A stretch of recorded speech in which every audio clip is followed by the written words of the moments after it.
Clara May Whitmore's frozen fingers clawed at the snow, dragging her body one more inch toward the yellow light in the distance. Blood from her cracked lips stained the white ground behind her. She was 26 years old, accused of murder, and she had maybe 10 minutes left to live. The light flickered. Someone was home. She opened her mouth to scream for help, but only a whisper came out. Then the door opened, and a little girl's voice cut through the howling wind. "Pa, there's a dead lady in our yard."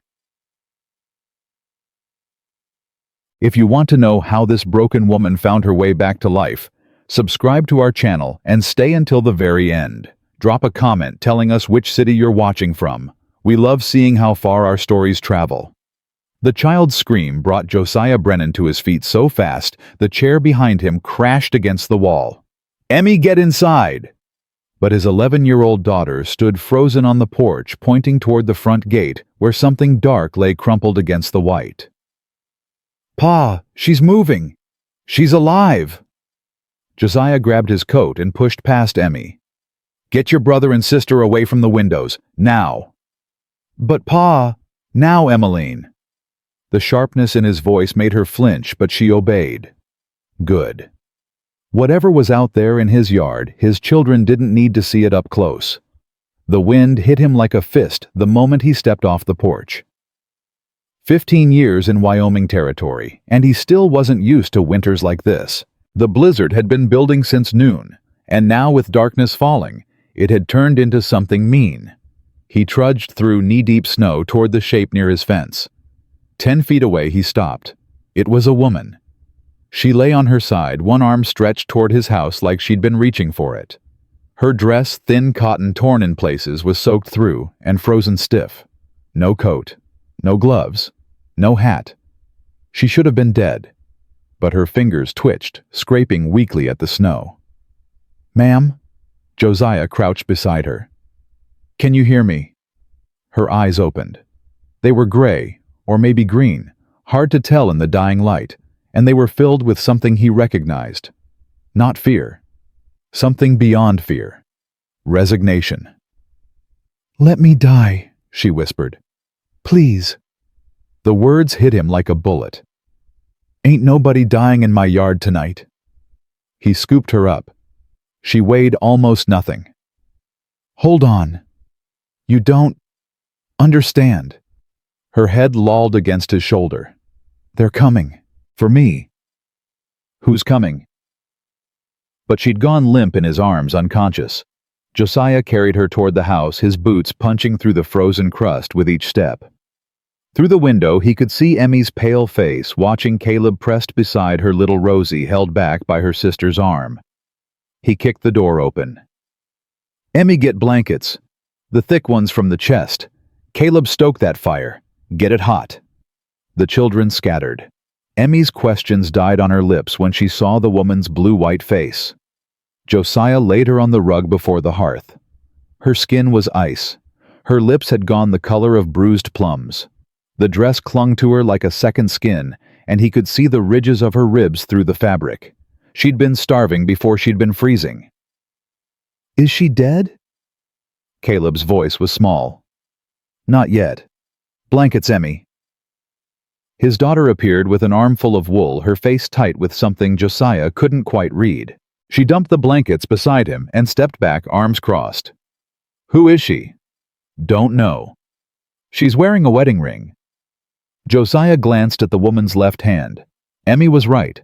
A thin gold band circled her fourth finger, but it was loose, too loose, like she'd shrunk since it was placed there. "That ain't our concern right now. What matters is getting her warm."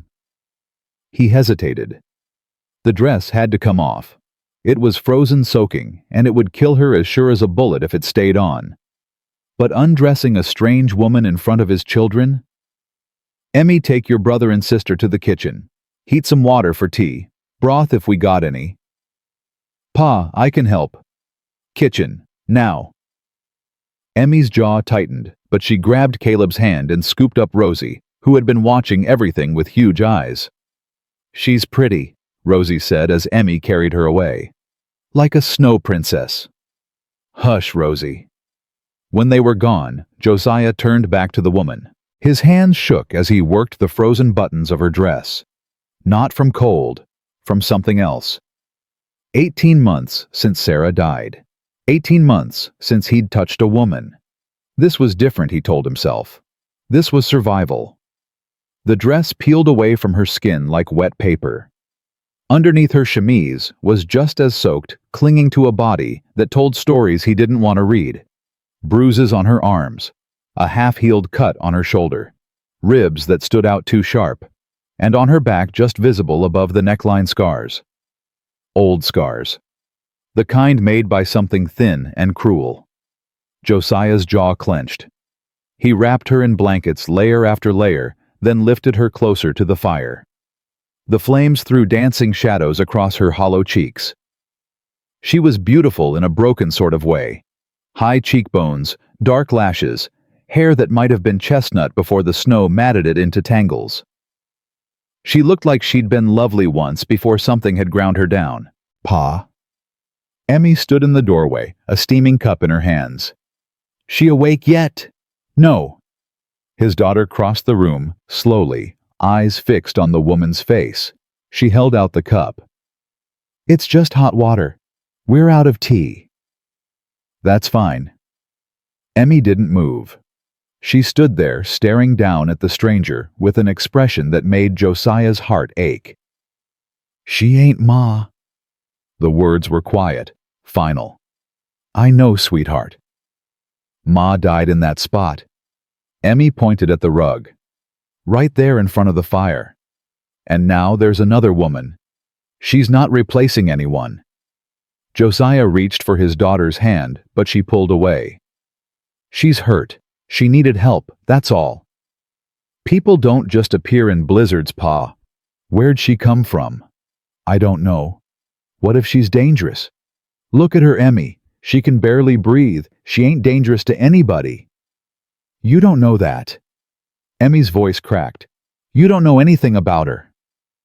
She turned and fled down the hall. A moment later, her bedroom door slammed. Josiah sighed. 11 years old, and already carrying the weight of the world. She'd been like that since Sarah passed, trying to be the mother, the grown-up, the protector. It was breaking her, and he didn't know how to stop it. The woman stirred. Her eyes fluttered open, wild and unfocused. She tried to sit up, gasped at the pain, and collapsed back against the blankets. Easy, Josiah said. You're safe. Where? Her voice was a rasp. Where am I?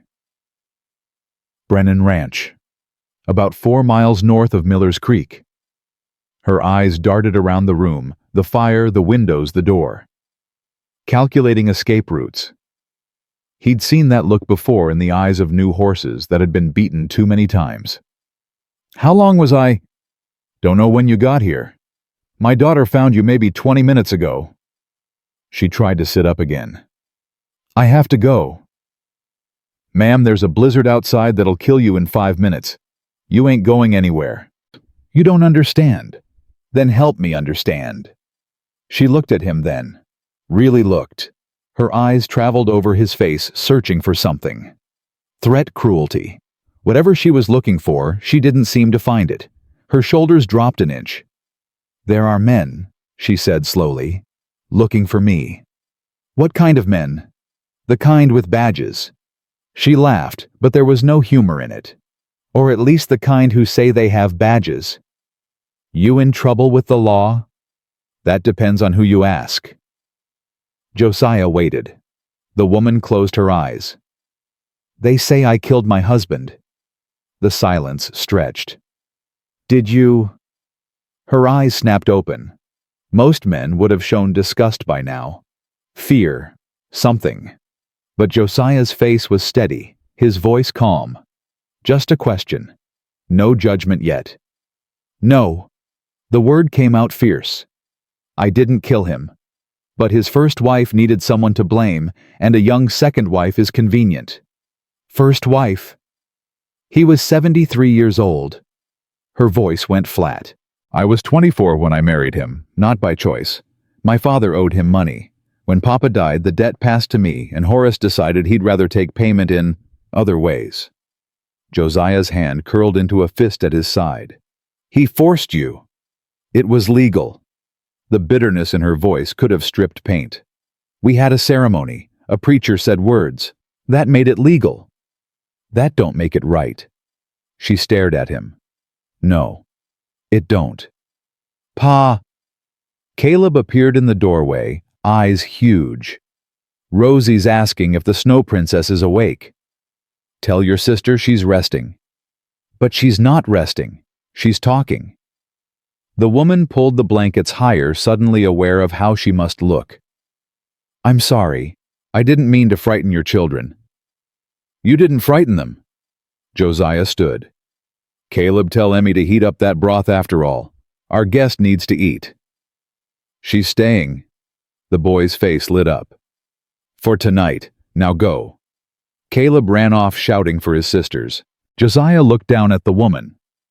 What's your name? I'm thinking guest ain't gonna work for long. Clara. She hesitated. Clara May Whitmore. Josiah Brennan. Most folks call me Joe. Thank you, Mr. Brennan, for not leaving me out there. Wouldn't leave a dog out in that storm. Surely wasn't going to leave a person. Something flickered in her eyes. Surprise, maybe. Like kindness was a foreign language she'd forgotten how to speak. I'll be gone by morning, she said. As soon as the storm breaks. We'll see about that. I mean it. Those men, the ones looking for me, they'll come this way eventually. If they find me here, they'll make trouble for you, for your children. You let me worry about that. Mr. Brennan. Joe. He headed for the door. You're safe here, Clara. Get some rest. He left before she could argue.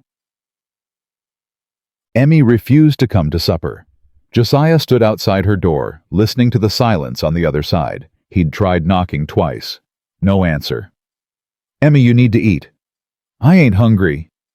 That's fine. You don't have to eat. But you do have to come out and be civil. More silence.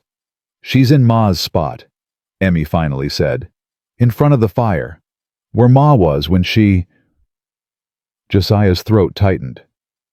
I know, sweetheart. But that's just a spot on the floor. Your mama ain't there anymore. Ain't been for a long time. You don't remember. I remember everything. Then how can you let a stranger lie there like it don't matter? Josiah pressed his forehead against the door. How did he explain to a child that the world kept turning whether you wanted it to or not, that grief didn't give you permission to stop living, even when living felt like betrayal? Your mama would have done the same thing, he said quietly. She would have pulled that woman out of the snow and wrapped her in blankets and fed her soup. That's who she was. Emmy didn't answer. I ain't asking you to like her. I ain't asking you to trust her. I'm just asking you to give her a chance to prove who she is before you decide. Still nothing. Supper's on the table. Come out when you're ready. He walked away. Clara managed to sit up by the time Josiah returned with a bowl of broth. Her hair had dried into a wild tangle, and color was slowly returning to her cheeks, though whether from warmth or embarrassment he couldn't tell. I heard your daughter, she said. Through the wall. She doesn't want me here. Emmy don't trust easy. Can't blame her for that. I don't. Clara accepted the bowl. Her hands trembled as she raised it to her lips. I wouldn't trust me either. Drink slow. Your body ain't ready for too much. She obeyed, taking small sips. The broth was thin, just water and bones with whatever vegetables they'd had left, but she drank it like it was the finest meal she'd ever tasted. When did you eat last? Josiah asked. Clara thought about it. 3 days, maybe 4, I lost track. How far did you come? From Blue Springs, about 40 miles south. You walked 40 miles in this weather. I had a horse. Her jaw tightened. He broke his leg in a prairie dog hole 2 days ago. I had to. She didn't finish. She didn't have to. You did what needed doing, Josiah said. No shame in that.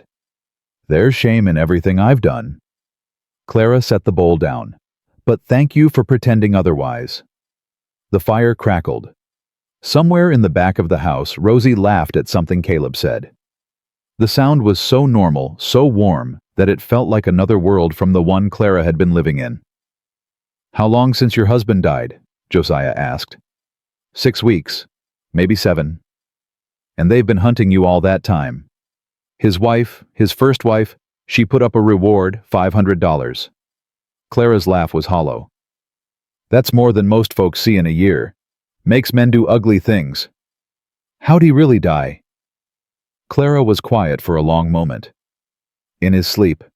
The doctor said his heart gave out, natural causes. But Edith, that's the wife, she told everyone I poisoned him. Said I seduced him for his money and killed him when I got impatient. Did you seduce him, I mean? I was sold to him like livestock, Mr. Brennan. Her voice went cold. He bought me to warm his bed and give him sons. There was no seduction. Just endurance. Josiah nodded slowly. He'd seen plenty of arrangements like that in frontier towns. Young women married off to old men for land, for money, for survival. It was ugly, but it was common. I believe you, he said. Clara's head snapped up. Just like that. Just like that. You don't even know me. I know what a lie sounds like. And I know what pain looks like. He met her eyes. You got plenty of the second, not a trace of the first. Clara's hands began to shake. Not from cold this time, from something deeper, something that had been locked down tight for too long. Why are you being kind to me? Because somebody should be. The first tear fell before she could stop it. Then another. And then she was crying. Ugly, gasping sobs that shook her whole body, while a man she'd known for less than an hour sat beside her and said nothing, demanded nothing. Just let her break. Emmy watched from the hallway. She'd crept out of her room when she heard the crying, expecting to find the stranger putting on a show for Pa. That's what Emmy's grandmother had always warned her about, women who used tears like weapons, who twisted men around their fingers with trembling lips and wet eyes. But this woman wasn't looking at Pa. She wasn't performing. She was curled in on herself, arms wrapped around her knees, crying like something inside her had finally snapped. And Pa wasn't touching her, wasn't holding her.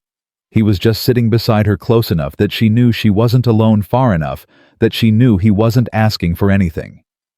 That was how Pa had sat with Ma in the end. When the coughing got so bad she couldn't breathe. When the fever made her talk to people who weren't there.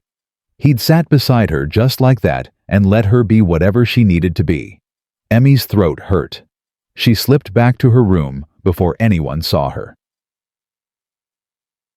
The storm raged through the night. Josiah dozed in the chair beside the fire, waking every few hours to add wood and check on Clara. She slept fitfully, mumbling words he couldn't understand, sometimes crying out and clutching at the blankets. Once she screamed. It was a sound he recognized. He'd made it himself in the months after the war, when the dreams caught up with him. The screams that came from memories too terrible to hold. Clara. He touched her shoulder lightly. Clara, wake up. Her eyes flew open, and for a moment she didn't see him. She saw someone else. Someone who made her throw up her hands to protect her face. It's all right, Josiah said. You're safe. It's just a dream. Slowly, the terror faded from her eyes. She looked around the room, remembering where she was. I'm sorry, she whispered. I didn't mean to. Don't apologize. Your children. Did I wake them? They sleep like the dead. All 3 of them. Clara let out a shaky breath. It was so real. I was back in that house. He was... She stopped. It doesn't matter. It matters. Josiah sat back in his chair. But you don't have to tell me. Not now. Not ever if you don't want. She stared at him in the firelight. You're not like other men. I'm exactly like other men. Just maybe the better versions. A ghost of a smile crossed her face. Does that line work often? Wouldn't know. Never used it before. The smile faded. I'm serious, Mr. Brennan. Men they don't just help women like me. Not without wanting something. What do you think I want? I don't know. That's what scares me. Josiah was quiet for a moment. Then he leaned forward, elbows on his knees, and looked her straight in the eye. I'm going to tell you something, and I want you to listen. Can you do that? She nodded. 18 months ago, my wife died, right here in front of this fire. Pneumonia took her, and there wasn't a damn thing I could do but watch. His voice stayed steady, but his hands clasped together hard enough to whiten his knuckles. She left me with 3 children, and a ranch, and a hole in my chest that ain't never going to heal. Clara didn't look away. I ain't looking for a replacement. I ain't looking for comfort or warmth or any of the things men usually want from women. What I am looking for is a way to honor what Sarah taught me. He paused. She believed in helping people, even when it was hard, even when it cost her something. She said that's how you build a life worth living, one kindness at a time. His eyes met Clara's. So no, I don't want anything from you. I'm just doing what my wife would have done, what she'd want me to do. Clara's chin trembled. She sounds like she was wonderful. She was. She still is in my memory. Your daughter said I wasn't her. No, you ain't. And that's okay. Josiah stood. Get some rest. Storm'll break by morning. We can figure out what comes next then. He walked to his chair and settled back in closing his eyes. Clara watched him for a long time before sleep finally claimed her again. Morning came gray and cold, but quiet. The wind had died, leaving the world buried under 3 feet of fresh snow. Josiah was up before dawn, feeding the horses, checking the cattle, making sure nothing had frozen in the night. By the time he came back inside, Caleb had started the fire, and Emmy was in the kitchen mixing biscuit dough with more force than necessary. She's still asleep, he asked. Don't know. Don't care. Emmy. His daughter's hands stilled. What? I need you to do something for me, and I need you to do it without arguing. Emmy turned slowly. Her eyes were red like she hadn't slept much. I need you to give her a chance. Pa. One day. That's all I'm asking. One day to see who she really is. And if she's trouble, then I'll handle it. But I don't think she is. Josiah crossed to his daughter and put his hands on her shoulders. I know this is hard. I know you're scared, but fear ain't a good reason to turn away someone in need. Emmy's jaw worked. Ma would have liked her. What makes you say that? Because Ma always liked the broken ones. Emmy looked away. Said they were the ones worth fixing. Josiah pulled his daughter into a hug. She resisted for a moment, then collapsed against his chest. I miss her, Pa. I know, sweetheart. I miss her too. They stayed like that until Rosie came toddling in, dragging her blanket, demanding breakfast. Clara woke to the smell of biscuits. She lay still for a moment, disoriented. The last time she'd woken to the smell of home cooking, she'd been in her father's house before everything went wrong. Before the debt. Before Horace. Before the running. You're awake. A small face appeared above her. Rosie, the little one with wild blonde hair and a gap-toothed smile. I made you a present. Rosie held up a lopsided drawing. It's you, see, you're a snow princess. Emmy says that's dumb, but I think you look like one. Clara sat up slowly. Her body ached everywhere, but it was the warm kind of ache, the kind that came from thawing, not from dying. It's beautiful, she said. Thank you. Rosie beamed. Pa says you have to eat biscuits. He says you're too skinny, and skinny people get sick easy, and he don't want another person getting sick in this house. Does he now? Uh-huh. And Emmy made them, and Emmy's biscuits are the best, even though she says they ain't as good as Ma's. Rosie leaned in close, whispering, They're better than Ma's, but don't tell Emmy I said that. Clara's heart clenched. This tiny trusting child had no idea that the woman she was talking to was a fugitive, a supposed murderer, someone who could bring danger to her doorstep. "I should go," Clara said. "I need to." "You ain't going anywhere." Josiah stood in the doorway, arms crossed. "Snow's too deep. Roads won't be clear for days. You're stuck here whether you like it or not." "Mr. Brennan, I can't." "Joe." He crossed to the fireplace and stoked the flames. "And you can. You will. Those men you mentioned ain't getting through this snow any faster than you can. You're safe here for now. But your children?" "My children are fine." He glanced at Rosie, who was showing Clara every detail of her drawing. "Better than fine looks like." Clara looked down at the little girl, then up at Josiah. "Why are you helping me?" "Told you last night." "Tell me again." Josiah was quiet for a moment. Then he crouched beside her, voice low enough that Rosie couldn't hear. "Because I got a daughter who's too young to be as hard as she is. Because I got a son who's afraid of his own shadow. Because I got a baby who don't remember her mama and deserves to know what a good woman looks like." He met her eyes. "And because you walked 40 miles through a blizzard to escape something so bad you'd rather die than go back. Whatever you're running from, Clara May Whitmore, I reckon you earned the right to stop running, at least for a while." Clara's eyes filled with tears. "I don't know how to accept help," she whispered.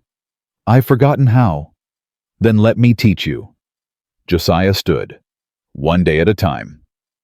He walked away, leaving her with a drawing of a snow princess and the first real hope she'd felt in years. 3 days passed, and the snow didn't melt. Clara found her rhythm slowly.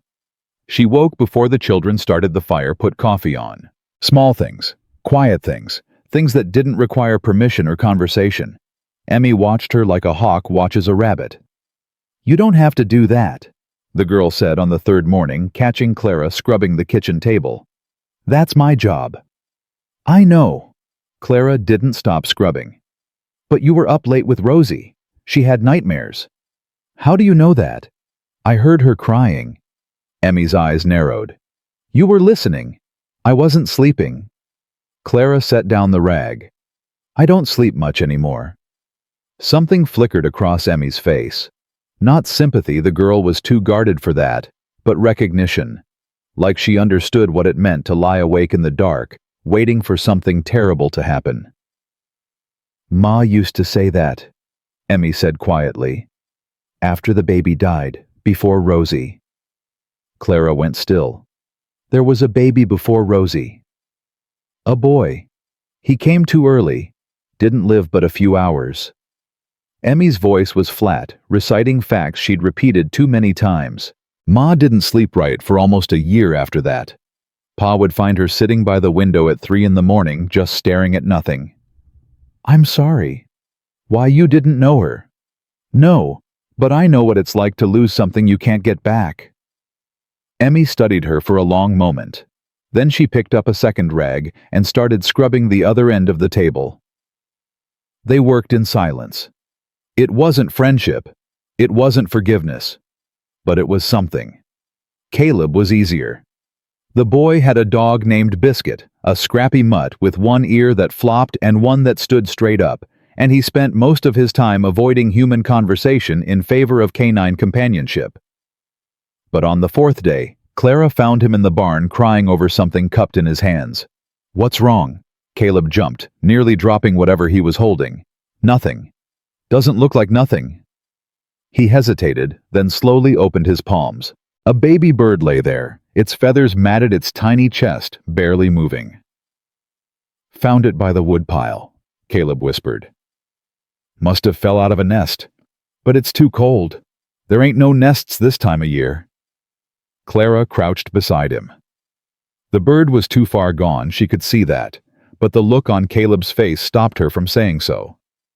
"Sometimes birds get confused," she said instead. "They build nests in strange places when they're scared. Can you fix it?" "I don't know, but we can try." They spent the next hour in the barn warming the bird by a lantern dripping water into its beak with a piece of straw.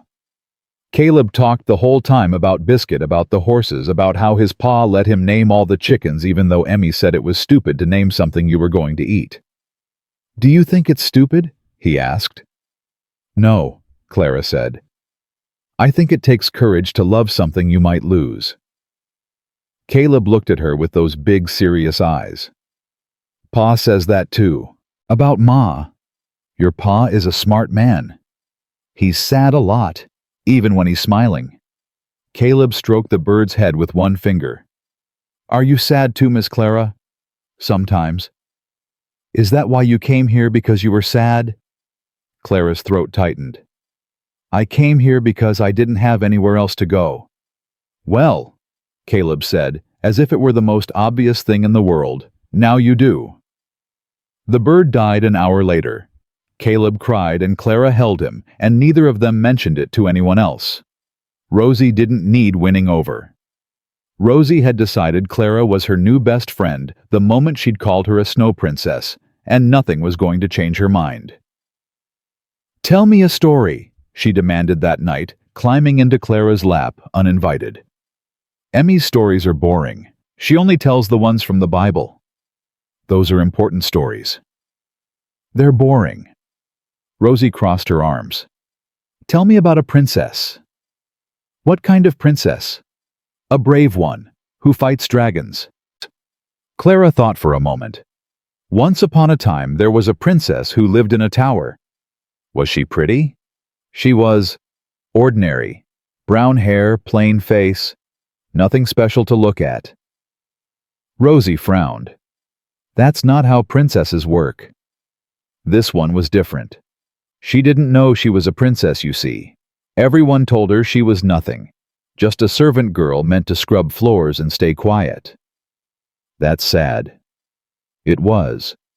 But one day, a dragon came to the kingdom. A terrible dragon who breathed fire and turned everything to ice at the same time. That's not possible. Dragons can do anything they want. That's what makes them dangerous. Clara pulled the blanket tighter around Rosie. Everyone in the kingdom was scared. The knights ran away. The king hid in his castle. But the servant girl, the one nobody believed in, she picked up a sword and walked straight toward the dragon. Did she kill it? Not right away. First she had to learn that she wasn't really a servant.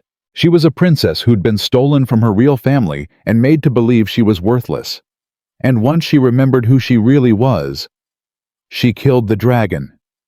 She didn't have to. The dragon took one look at her, really looked for the first time, and saw that she wasn't afraid anymore.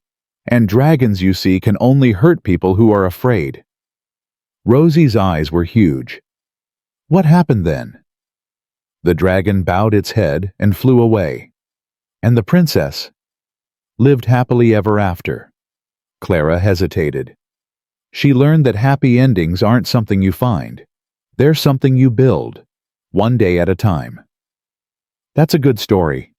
Rosie yawned. You tell better stories than Emmy. Don't tell her that. I won't. Rosie snuggled closer. Miss Clara, are you a princess too?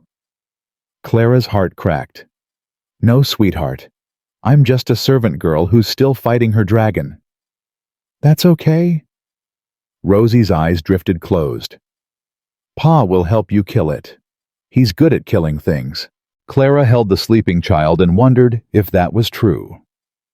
The fifth day brought trouble. Josiah came in from the barn with his jaw tight and his eyes hard. Clara knew that look. She'd seen it on her father's face before the debt collectors came. What's wrong? Nothing. Mr. Brennan, Joe. He hung up his coat. And I said nothing. You're lying. He stopped, turned. The look he gave her was half surprised, half impressed. You always this direct? I'm too tired to be anything else. Clara set down the shirt she'd been mending. What happened? Josiah glanced toward the back of the house where the children were playing. He lowered his voice. Man came by while I was in the barn, asking questions. Clara's blood went cold. What kind of questions? If I'd seen any strangers passing through, woman traveling alone, dark hair, gray eyes. His gaze held hers. Wanted for murder in Blue Springs. What did you tell him? That I hadn't seen anyone. And he believed you. Didn't seem to, but he couldn't prove otherwise. Josiah moved to the window, looking out at the white expanse. He'll be back, probably with more men. Clara stood. I have to leave. You can't. I won't put your children in danger. You ain't putting anyone anywhere. Josiah turned to face her. I made a choice when I brought you into this house. I knew what I was doing.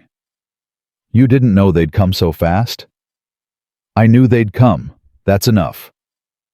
He crossed to her, stopping close enough that she had to tilt her head back to meet his eyes. I ain't handing you over to men who want to hang you for something you didn't do. That ain't the kind of man I am. What kind of man are you? The kind who keeps his word. You didn't give me your word. I'm giving it now. His voice was low, steady. You're safe here, Clara. Long as I'm breathing, you're safe. She wanted to believe him. God, she wanted to. But she'd believed men before, and it had only led to pain. You don't owe me anything. This ain't about owing. He stepped back. This is about doing what's right. What about what's right for your children? My children will learn that helping people matters, even when it's hard, especially when it's hard. Josiah grabbed his coat. I'm going to check the perimeter. Lock the door behind me. He was gone before she could argue. Emmy found her an hour later, still standing at the window. He told you about the man? Clara nodded. Are you really a murderer? The question was blunt, direct, very Emmy. No. Pa believes you. I know. Do you deserve it? Him believing you. Clara finally turned. The girl stood in the doorway, arms crossed, face unreadable. But there was something in her eyes, a question she needed answered. I don't know, Clara said honestly. I've made mistakes, plenty of them, but I didn't kill anyone. What mistakes? I married a man I didn't love because I was scared. I stayed with him even when he hurt me because I didn't know how to leave. I ran when I should have fought, and I fought when I should have run. Clara's voice cracked. I've been a coward, Emmy, but I'm not a killer. Emmy was quiet for a long moment. Ma wasn't scared of anything, she finally said. She used to say fear was just the devil trying to steal your courage. Your ma sounds very brave. She was. She was the bravest person I ever knew. Emmy's chin trembled. And then she got sick, and all that bravery didn't matter. She died anyway. Emmy, I'm not telling you this for sympathy. The girl's voice went hard again. I'm telling you because I need you to understand something. Pa's already lost one woman he cared about. If you bring those men here, if you get him hurt, if you destroy what's left of this family, I'll leave before that happens. No. Emmy stepped closer. You'll fight, like Ma would have, like Pa's teaching us to. You don't get to run, Miss Clara, not anymore. Clara stared at the 11-year-old girl who had just spoken like a woman twice her age. When did you grow up so fast? When Ma died. Emmy turned to go. Supper's in an hour. You're on biscuit duty. She walked away, leaving Clara with a strange feeling in her chest. It wasn't hope. Not exactly. It was something fiercer. Something that felt almost like a reason to stay. The man came back the next morning. Clara saw him through the window, tall, broad-shouldered, with a tin star pinned to his coat. But something about the way he moved made her skin crawl. Too confident, too eager. Children, she said quietly. Go to your rooms. Why? Caleb looked up from his breakfast. Just do it, please. Something in her voice made them obey. Even Emmy went without argument, herding Rosie down the hall. The knock came 30 seconds later. Clara didn't move. She barely breathed. "Mrs. Whitmore." The voice was smooth, pleasant, wrong. "I know you're in there. Saw the smoke from your chimney." She said nothing. "My name is Marshal Virgil Coates. I've come a long way to find you." A pause. "Open the door and we can talk like civilized folks. Keep it closed and things get considerably less civilized." "She ain't here." Clara's heart lurched. Josiah's voice coming from outside. She ran to the side window and saw him approaching from the barn, rifle in hand. "Mr. Brennan." Coates turned, smiling. "Good to see you again." "Wish I could say the same. I was just explaining to your guest." "Ain't no guest, just me and my children." "That so?" Coates's smile didn't waver. "Because I've got witnesses who say they saw a woman matching Mrs. Whitmore's description heading north from Blue Springs. And your ranch is directly in that path." "Lots of ranches in that path." "True, but most ranchers don't lie to officers of the law." Coates stepped closer. "You lied to me, Mr. Brennan. You looked me in the eye and told me you hadn't seen any strangers. But I've been asking around. Folks in town say you came in 3 days ago for extra supplies, blankets, women's clothes." Josiah's expression didn't change. "My daughter's growing." "Your daughter's 11. Those dresses were for a full-grown woman." The silence stretched. Coates sighed. "Look, I understand. She's pretty. Probably told you a sad story about how her husband was cruel and she was just defending herself. Women like her, they're good at that, making men feel like heroes." "You finished?" "Not by a long shot." Coates moved toward the porch. "I'm going to search your house, Mr. Brennan. You can make this easy, or you can make it hard. Your choice." Josiah raised the rifle. "Get off my property." Coates stopped. His hand drifted toward his hip. "You really want to do this? For a woman you just met?" "I want you to leave. And if I don't, then you'll find out why I was the last man standing at Antietam." The words hung in the cold air. Clara watched through the window, heart pounding, as the two men faced each other. Coates's smile finally faded. "You're making a mistake." "Maybe, but it's mine to make. I'll be back, with men, with warrants. And when I am, you'll hang right alongside her." Coates turned and walked toward his horse. "Think about that, Mr. Brennan. Think about what you're risking for a stranger." He mounted up and rode away, disappearing into the white. Josiah lowered the rifle. His hands were shaking. Clara opened the door. "You shouldn't have done that." "Probably not. He'll come back." "I know. With more men, with guns." "I know." Josiah turned to face her. "You got any other information you want to share, or can I come inside and have some coffee?" Clara stepped back to let him in. "I'm serious, Joe. You just made yourself an enemy of the law." "That man ain't the law." Josiah set his rifle by the door. "The law don't threaten children. The law don't show up at a man's home and try to intimidate him. That man is something else. He's a bounty hunter." "Figured as much." "There's a price on my head, $500. "I know, you told me." "He won't stop, not for that kind of money." Josiah poured himself coffee. His hands had stopped shaking, but there was tension in his shoulders that hadn't been there before. "Then I reckon we'd better figure out how to prove you innocent before he gets back." Clara stared at him. "What? You heard me?" He took a sip. "If running ain't an option, and fighting ain't smart, that leaves clearing your name. So let's start from the beginning. Tell me everything about your husband's death." "I already told you." "You told me what happened. Now tell me what you know. Who was there when he died? Who found the body? Who made the accusation?" Josiah sat down at the table. "Someone framed you, Clara, which means someone knows the truth. We just have to find them." "You make it sound simple." "It ain't, but nothing worth doing ever is." Clara sat across from him. The fire crackled. The children's voices drifted from down the hall. "His name was Horace Whitmore," she began.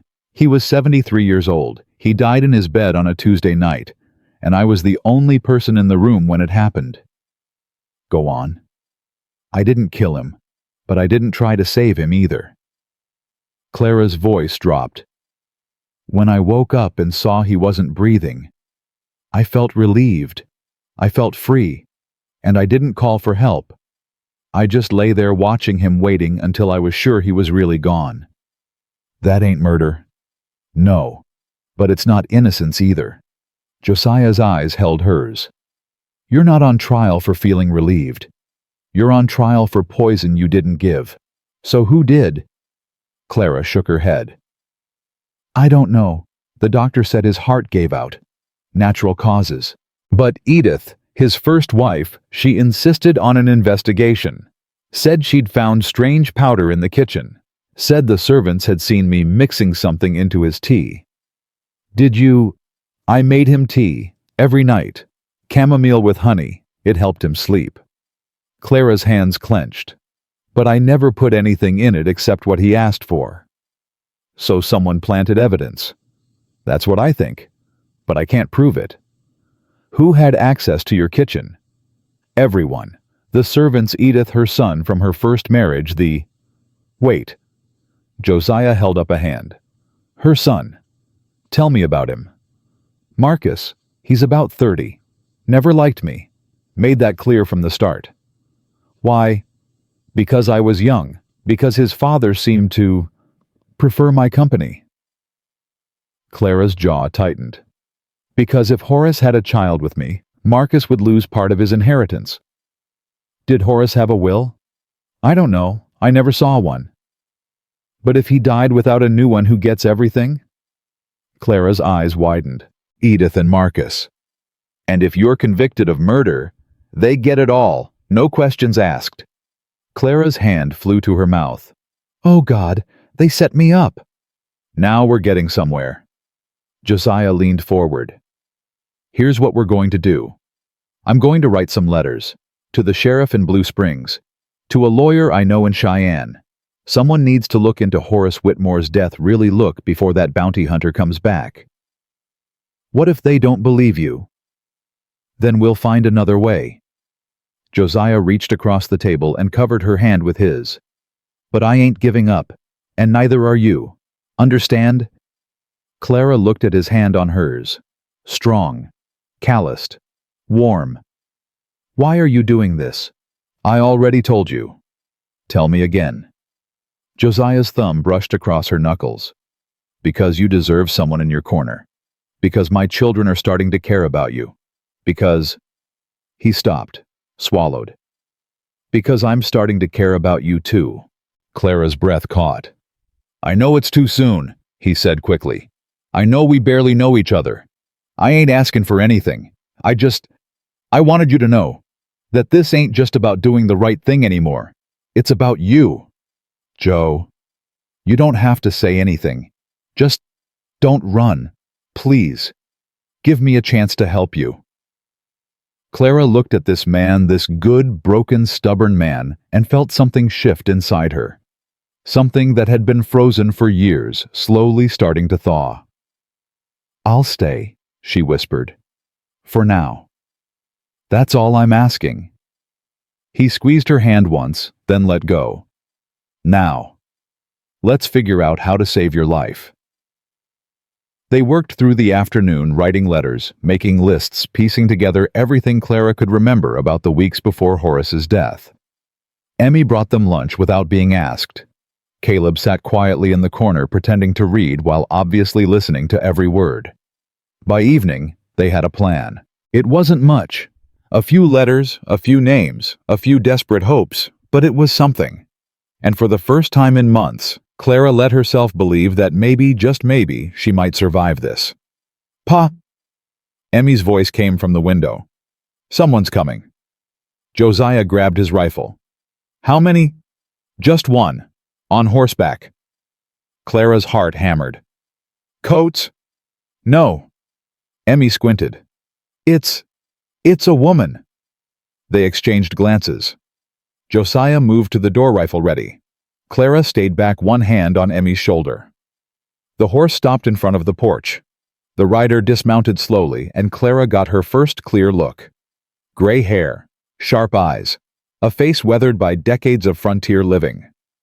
"Josiah Brennan," the woman called out. "You going to shoot me, or are you going to invite me in for coffee?" Josiah lowered the rifle. "Mrs. O'Brien, what brings you out in this weather?" "Trouble." The woman climbed the porch steps, her eyes fixed on Clara. "And I reckon you know exactly what kind." She walked past Josiah and stopped directly in front of Clara. "So, you're the woman half the territory is looking for." Clara said nothing. "Humph." The woman looked her up and down. "Prettier than I expected. Skinnier, too. You been feeding her, Josiah?" "Trying to, ma'am." "Try harder." Mrs. O'Brien's eyes never left Clara's face. "I knew Sarah Brennan for 15 years. She was my best friend. She'd want me to help you." "Help me?" "I run the general store in town, which means I hear things. And what I heard this morning was Virgil Coates telling anyone who'd listen that he's coming back tomorrow with a posse." Mrs. O'Brien's face hardened. 12 men, armed, and a warrant for your arrest. Clara's knees went weak. "We got till dawn," Mrs. O'Brien continued. "If you're going to run now. If you're going to fight, you'd better have one hell of a plan." She looked at Josiah, then at Clara, then back at Josiah. "Well, what's it going to be?" The silence was absolute, and Clara realized with terrible clarity that whatever happened next would change everything. Josiah spoke first. "We fight." "Joe, no." Clara's voice cracked. "You can't risk. This ain't your decision."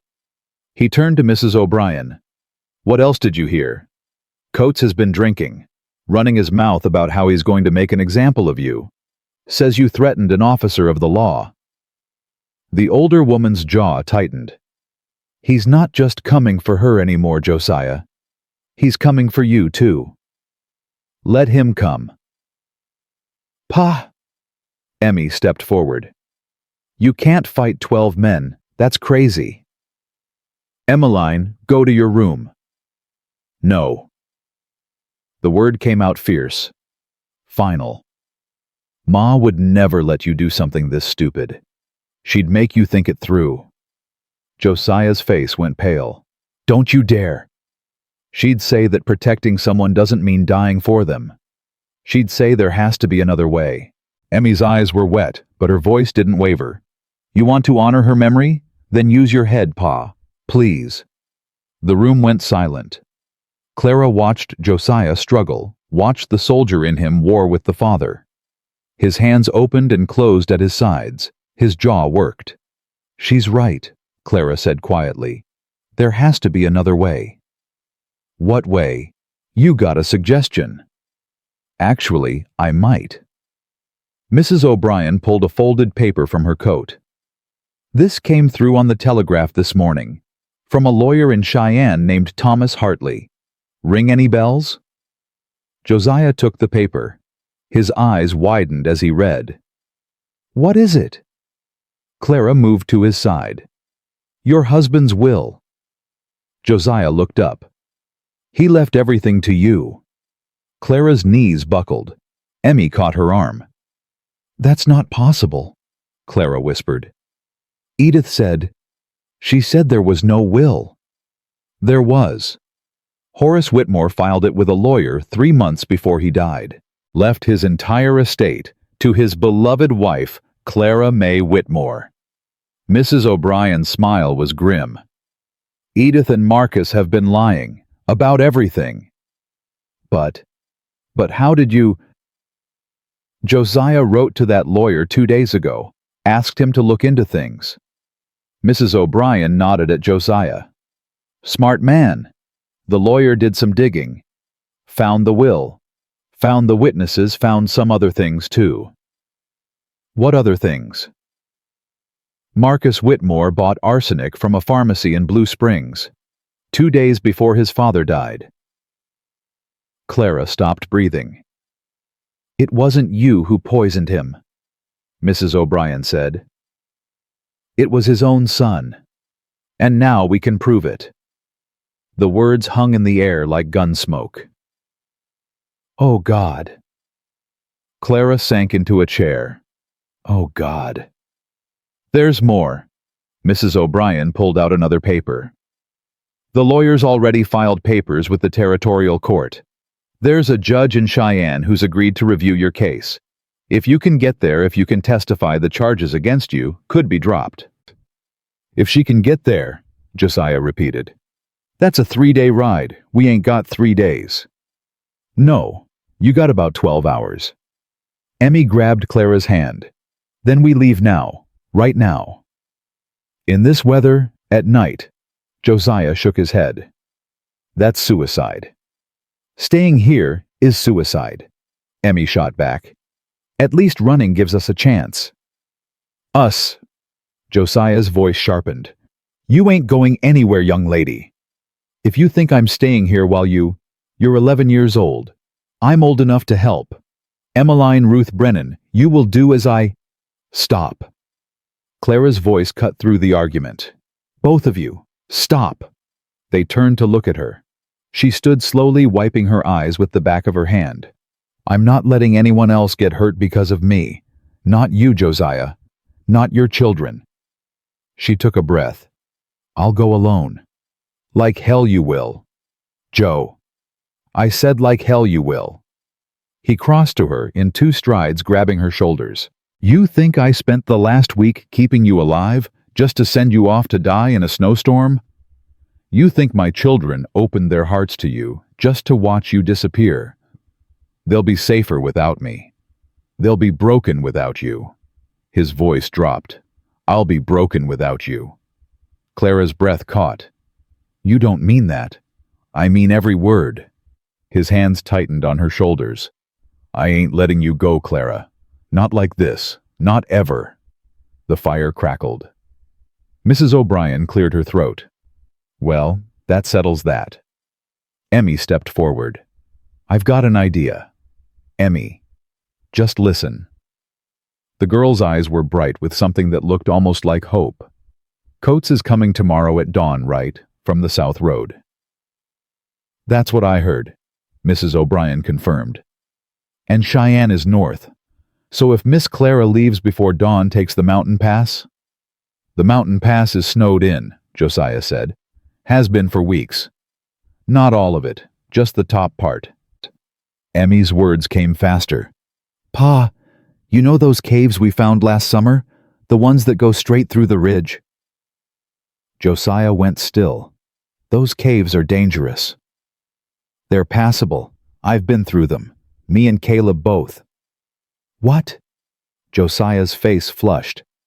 "When did you—" "That ain't important right now." Emmy grabbed her father's arm. "The point is, if Miss Clara goes through the caves, she comes out on the other side of the mountain. That's a full day closer to Cheyenne, and Coates won't know which way she went. It's too risky. Everything's too risky." Emmy met his eyes.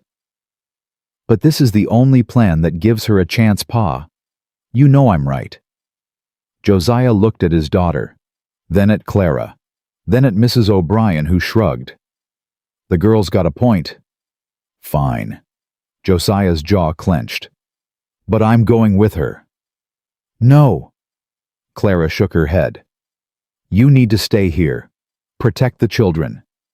Mrs. O'Brien can—" "A 70-year-old woman against 12 armed men, Mrs. O'Brien snorted. "I'm flattered, but no." "Then I'll take the children with us. Through a frozen cave system in the middle of the night, with a 4-year-old. Clara stepped closer to him. "Joe, listen to me. The best way you can help me is by staying here, by keeping your family safe, by being here when I come back. If you come back, I'll come back." She touched his face. "I promise." His hand covered hers. "You better." They stood like that for a long moment. Emmy pretended to study her shoes. Mrs. O'Brien pretended to study the ceiling. "Well," the old woman finally said, "if we're doing this, we'd better get moving. I've got supplies in my wagon. Food blankets, a pistol. It ain't much, but it's something. I'll saddle the horse, Emmy said. The gray mare. She's fastest. I'll draw you a map of those caves, Josiah said. Every turn, every landmark. You follow it exactly, understand, one wrong step in there and you'll never find your way out. Clara nodded. Her heart was racing, but for the first time in weeks, it wasn't from fear. It was from something that felt almost like hope. They worked through the night. Josiah drew maps by lamplight, his hand steady despite everything. Emmy packed saddlebags with military precision, checking and rechecking every item. Mrs. O'Brien stood guard at the window, watching for any sign of early visitors. Caleb appeared around midnight, rubbing his eyes. Is Miss Clara leaving? Just for a little while, Clara said. I'll be back soon. Promise. She knelt to his level. I promise. But what if the bad men come? Then your pa will protect you. That's what pas do. Caleb thought about this. Will you bring me something from where you're going? What would you like? A rock, a special one, for my collection. Clara smiled despite everything. I'll find you the best rock in Cheyenne. Okay. He hugged her suddenly, fiercely. Don't die, Miss Clara. Dying is awful. Ma did it, and it was really, really awful. Clara held him tight. I won't die, sweetheart. I won't. She meant it. God help her, she meant it. Rosie was harder. The little girl had woken up during the commotion and refused to go back to bed. Now she sat on Clara's lap, arms wrapped around her neck, absolutely refusing to let go. Don't leave, she whimpered. Don't leave like Mama did. I'm not leaving like Mama, sweetheart. I'm coming back. Mama said she'd come back too. She said she'd get better, but she didn't. Rosie's tears soaked into Clara's shoulder. She didn't come back ever. Clara looked at Josiah. He stood in the doorway, face twisted with a pain that had nothing to do with her. Rosie, baby. He crossed to them, lifting his daughter gently from Clara's arms. Miss Clara isn't sick like Mama was. She's going to see some important people, and then she's coming right back. Promise. I promise. Cross your heart. Josiah crossed his heart. Hope to die. Don't say that. Rosie buried her face in his neck. Don't ever say die, Pa. It's a bad word. Clara stood. Her legs were shaking. Her heart felt like it was being torn in half. I need to go, she said quietly, before I lose my nerve. Josiah nodded. He carried Rosie down the hall, whispering comfort words that Clara couldn't hear. Emmy appeared with the saddlebags. Everything's ready. Horses out front. Thank you, Emmy. The girl shifted her weight. I was wrong about you. What? When you first came, I thought you were trouble. Thought you'd hurt Pa. Emmy's voice was rough. But you didn't. You helped us, even when you didn't have to. Emmy. Ma would have liked you. The words came out fast, like Emmy was afraid she'd lose her courage. She would have wanted you to stay. Clara's eyes filled with tears. That means more than you know. Yeah, well. Emmy looked away. Don't make me regret saying it. Come back alive. Before Clara could respond, the girl turned and walked away. Mrs. O'Brien appeared with a heavy coat. It's not much, but it'll keep you warm. Belonged to my late husband. He was a big man, so it'll be loose on you. Clara took it. Why are you helping me? You don't even know me. I know what Sarah would have wanted. Mrs. O'Brien's eyes were fierce. That woman had a gift for seeing the good in people. If Josiah sees it in you, that's enough for me. I don't deserve... Stop. The old woman grabbed her arm. You don't get to decide what you deserve. Life decides that. And right now, life is giving you a chance. Don't waste it. She pressed something into Clara's hand. A small leather pouch. What's this? $20. It ain't much, but it'll get you a hot meal and a bed in Cheyenne. Mrs. O'Brien smiled. Consider it an investment. I expect to be paid back when you're a rich widow." Clara laughed despite herself. It came out wet and broken, but it was a laugh. "Thank you for everything. Thank me by coming back." Mrs. O'Brien stepped back. "Now go, before I change my mind about being sentimental." Josiah was waiting by the door. They stood facing each other in the lamplight. The children were in their rooms. Mrs. O'Brien had retreated to the kitchen. It was just the two of them now, and a silence that held too many words. "The map." Josiah pressed the paper into her hand. "Follow it exactly. Don't try to take shortcuts." "I won't." "There's a stream about halfway through. It's frozen now, but the ice might be thin in places. Test every step before you put your weight on it." "I will." "And when you get to Cheyenne, go straight to the courthouse. Ask for Judge Harrison. Tell him I sent you." "Joe." "The lawyer's name is Thomas Hartley. His office is on Main Street. He'll help you." "Joe." He stopped talking. His jaw was tight. His eyes were bright. "I'm scared," Clara whispered. "I know." "What if I don't make it?" "You will. But what if I don't? What if I never see you again? What if—" He kissed her. It wasn't gentle. It wasn't careful. It was desperate and hungry and full of everything neither of them had said. Clara's hands fisted in his shirt. His arms wrapped around her like he was trying to hold on to something that was already slipping away. When they finally broke apart, they were both breathing hard. "That's why you're coming back," Josiah said. "Because I ain't done kissing you yet." Clara laughed. It came out like a sob. "That's a terrible line."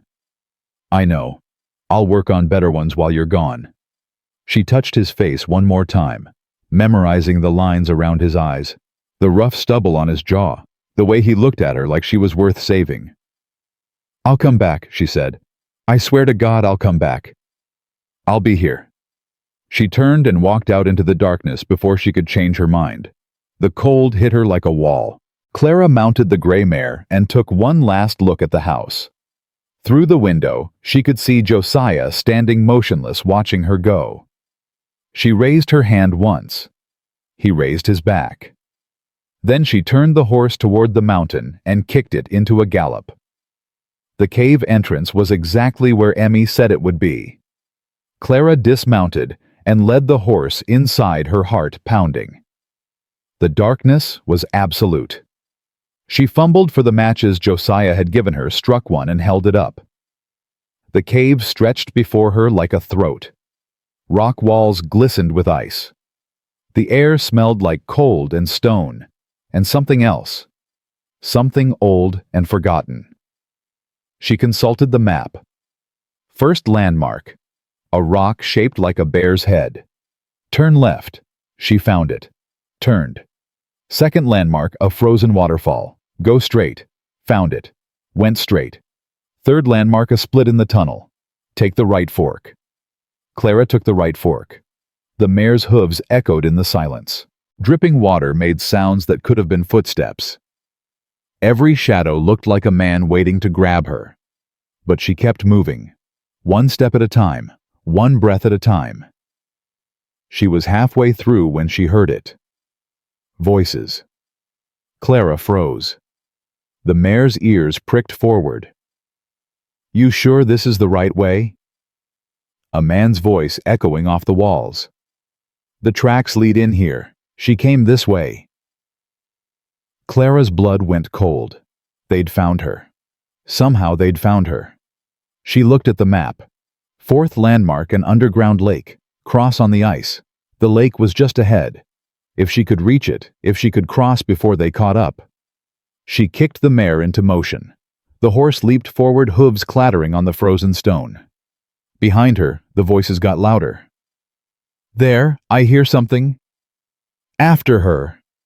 Clara burst onto the shore of the underground lake. It stretched before her, a black expanse of ice that could have been solid or paper thin. There was no way to tell. She didn't hesitate. "Go!" she whispered to the mare. "Go?" The horse stepped onto the ice. It creaked, groaned, held. Clara kept moving, step by step, breath by breath.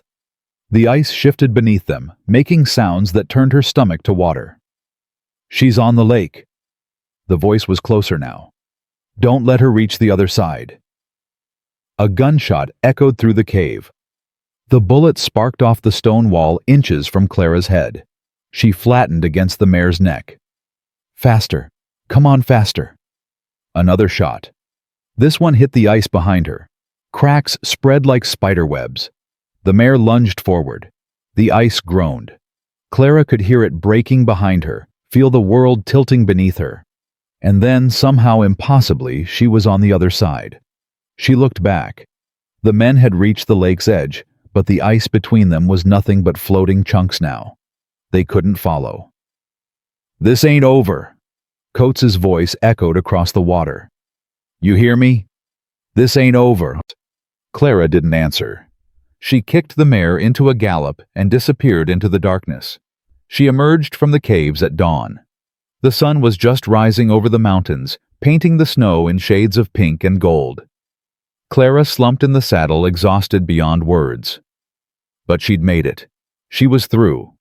Cheyenne was less than 2 days away now. If she rode hard, if she didn't stop, she could make it. She pushed the mare forward. The first day was a blur. Cold. Exhaustion. The constant fear of hoofbeats behind her. But no one came.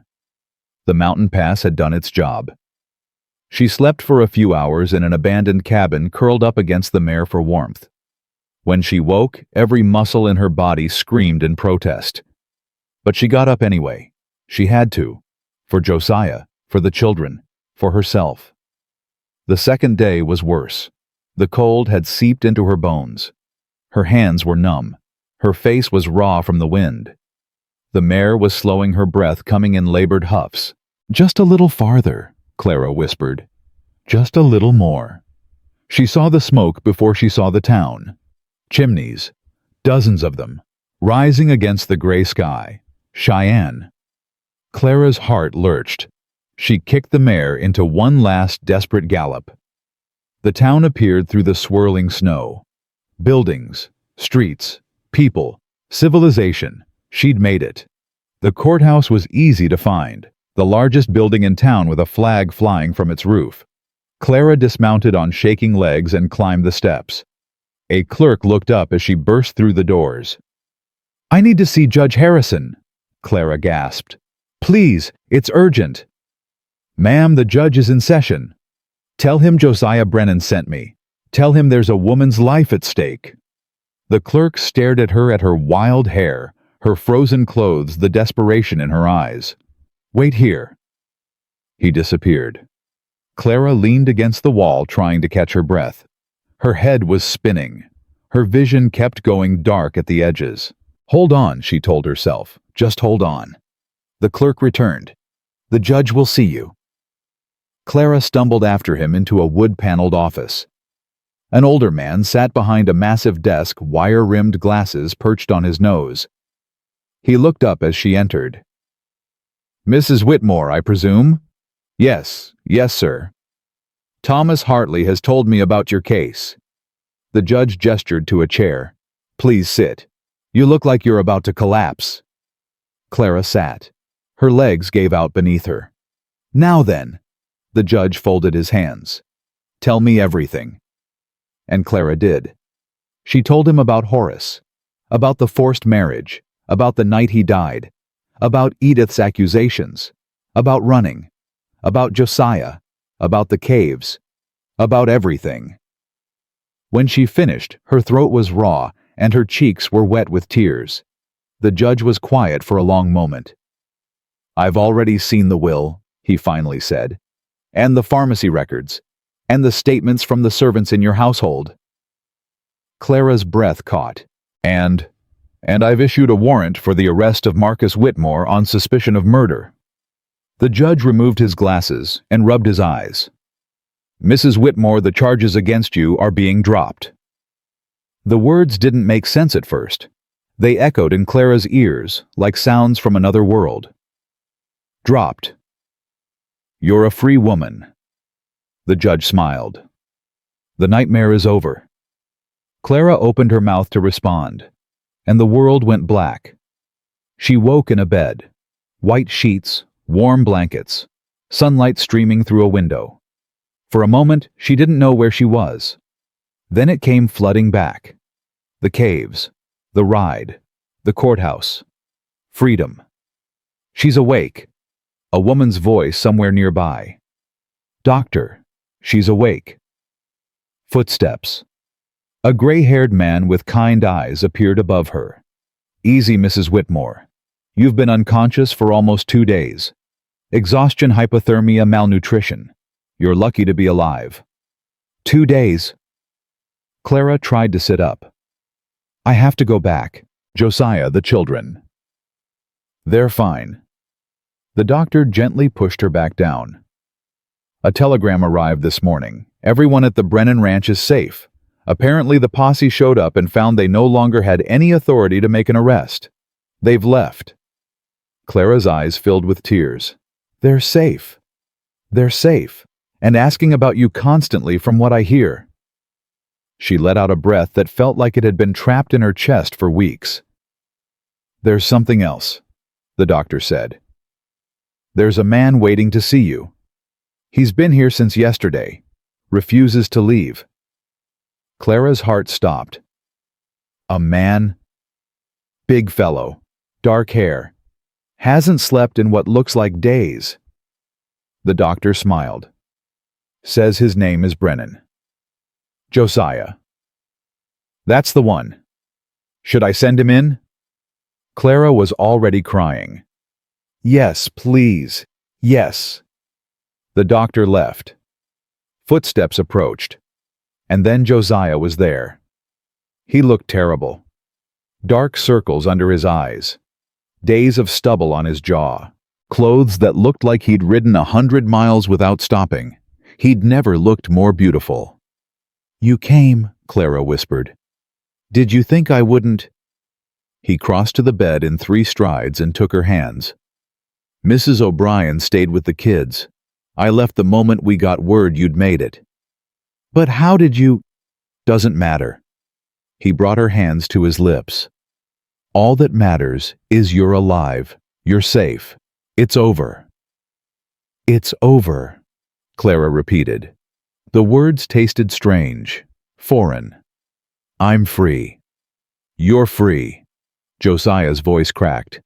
And I'm never letting you out of my sight again. Clara laughed.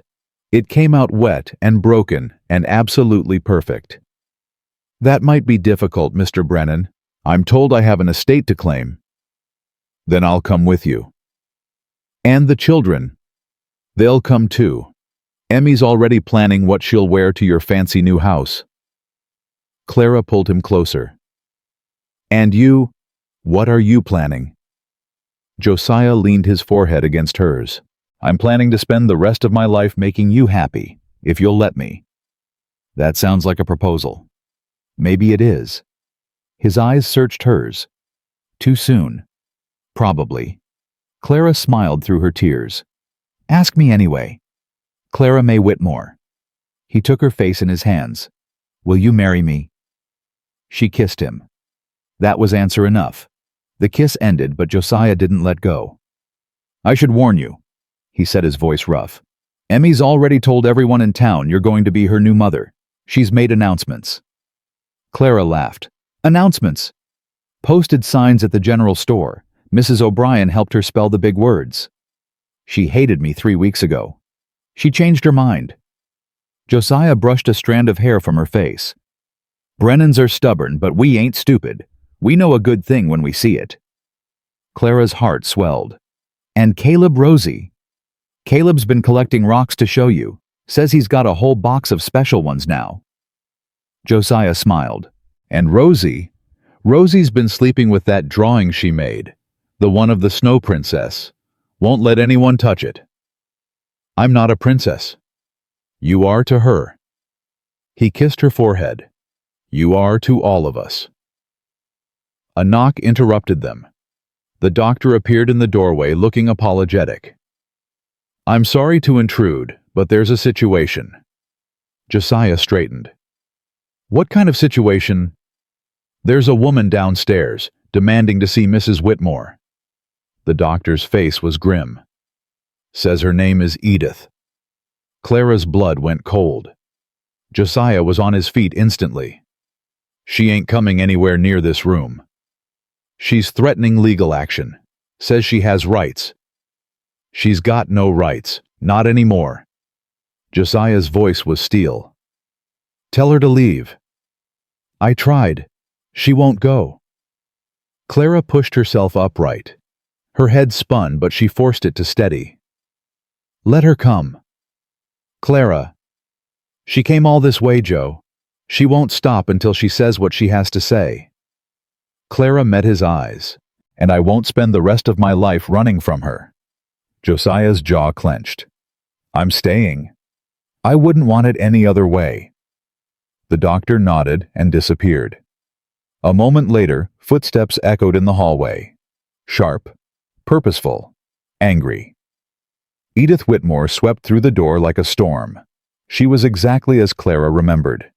Silver hair piled high, expensive dress, a face carved from marble and just as cold. Her eyes swept the room, taking in Clara's pale face, Josiah's protective stance. So, her voice dripped acid. The little murderess survived. I'm not a murderess. Clara's voice was steady. The court agrees. The court is wrong. The court has evidence. Your son bought arsenic 2 days before Horace died. Clara watched Edith's face carefully. Did you know, or did Marcus keep that little secret from you too? Edith's expression flickered, just for a moment, but Clara saw it. You knew. The realization hit like a punch. You knew Marcus killed him. You knew it all along. That's absurd. You helped him cover it up, blamed me, put a bounty on my head. Clara's hands shook with rage. I could have died, Edith. Men with guns chased me through blizzards, and you knew I was innocent the whole time. You weren't innocent. Edith's composure cracked. You seduced my husband. You stole him from me. You made him change his will. I didn't make him do anything. He chose. He chose to leave everything to me because you and your son treated him like a cash register. Clara's voice rose. He told me, Edith, before he died. He told me how lonely he was, how his own family only visited when they wanted money, how his son hadn't spoken to him in 3 years except to ask for loans. That's a lie. Is it? Then why did he leave me everything? Edith's face twisted. Because you manipulated him. Because I was kind to him. Clara's voice broke. I didn't love him. I'll never pretend I did, but I was kind. I brought him tea. I read to him. I listened when he talked about his childhood, his dreams, his regrets. Tears spilled down her cheeks. That's all he wanted, Edith. Someone to be kind, and you couldn't even give him that. Silence fell. Edith stood frozen, her face pale. Something in her eyes shifted, not quite guilt, but something close to it. He was my husband first, she whispered. For 30 years, I gave him everything. You gave him children who saw him as a bank. You gave him a home where he was tolerated, not loved. Clara wiped her eyes. I'm not sorry he left me the money. I'm sorry you made him so desperate for affection that he had to buy a wife to find it. Edith flinched like she'd been slapped. Get out. Josiah spoke for the first time. You've said your piece. Now leave. I'll contest the will. You can try. Clara's voice was cold now. But I've got the law on my side. I've got evidence on my side. And I've got witnesses who will testify about how Marcus bought that arsenic. She met Edith's eyes. You can fight me if you want, Edith. But you'll lose. You'll lose everything. Your money, your reputation, your freedom. Is that what you want? Edith's lips trembled. For a moment she looked old, fragile, human. He loved you, she said quietly. In the end, he loved you more than he ever loved me. I know. Clara's anger faded into something sadder. And I'm sorry for that. I truly am. Edith stood there for a long moment. Then, without another word, she turned and walked out. Her footsteps faded down the hallway. The front door opened and closed. She was gone. Clara's shoulders sagged. Josiah caught her as she swayed. Easy, easy. He lowered her back to the pillows. It's over. Is it? Yeah. He kissed her temple. It's over. They left Cheyenne 3 days later. Clara was still weak, but she refused to wait any longer. The children were waiting. Home was waiting. And every day she spent in this strange city was a day away from the life she was desperate to begin. The journey back took 4 days instead of 2. Josiah insisted on a slower pace, stopping whenever Clara looked pale. She argued. He ignored her arguments. It was their first real fight as an engaged couple. They made up that night under a sky full of stars, wrapped in blankets beside a dying fire. You're stubborn, Clara said. So are you. This is going to be interesting. That's one word for it. Josiah pulled her closer. You regretting that kiss yet? Ask me again in 50 years. He laughed.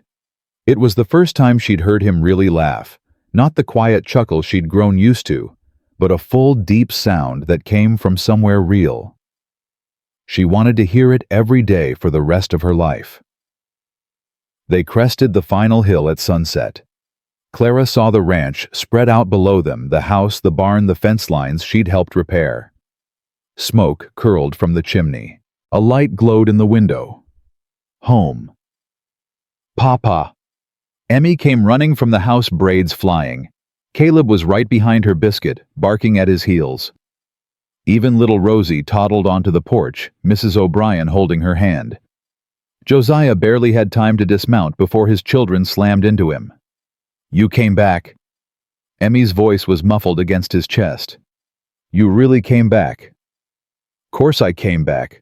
What did you think, I'd run off to California? I thought the bad men might have got you. This from Caleb, his face pressed into Josiah's side. I had nightmares about it. No bad men got me. Josiah ruffled his son's hair. Your old pa's too mean to die. That's what Mrs. O'Brien said. Emmy pulled back, eyes bright with tears. She said you were the stubbornest fool she'd ever met, and you'd probably outlive all of us out of spite. Sounds about right. Clara dismounted slowly, watching the reunion. Her heart was so full, it hurt. Then Rosie spotted her. Miss Clara! The little girl broke free from Mrs. O'Brien and ran with all the speed her short legs could manage.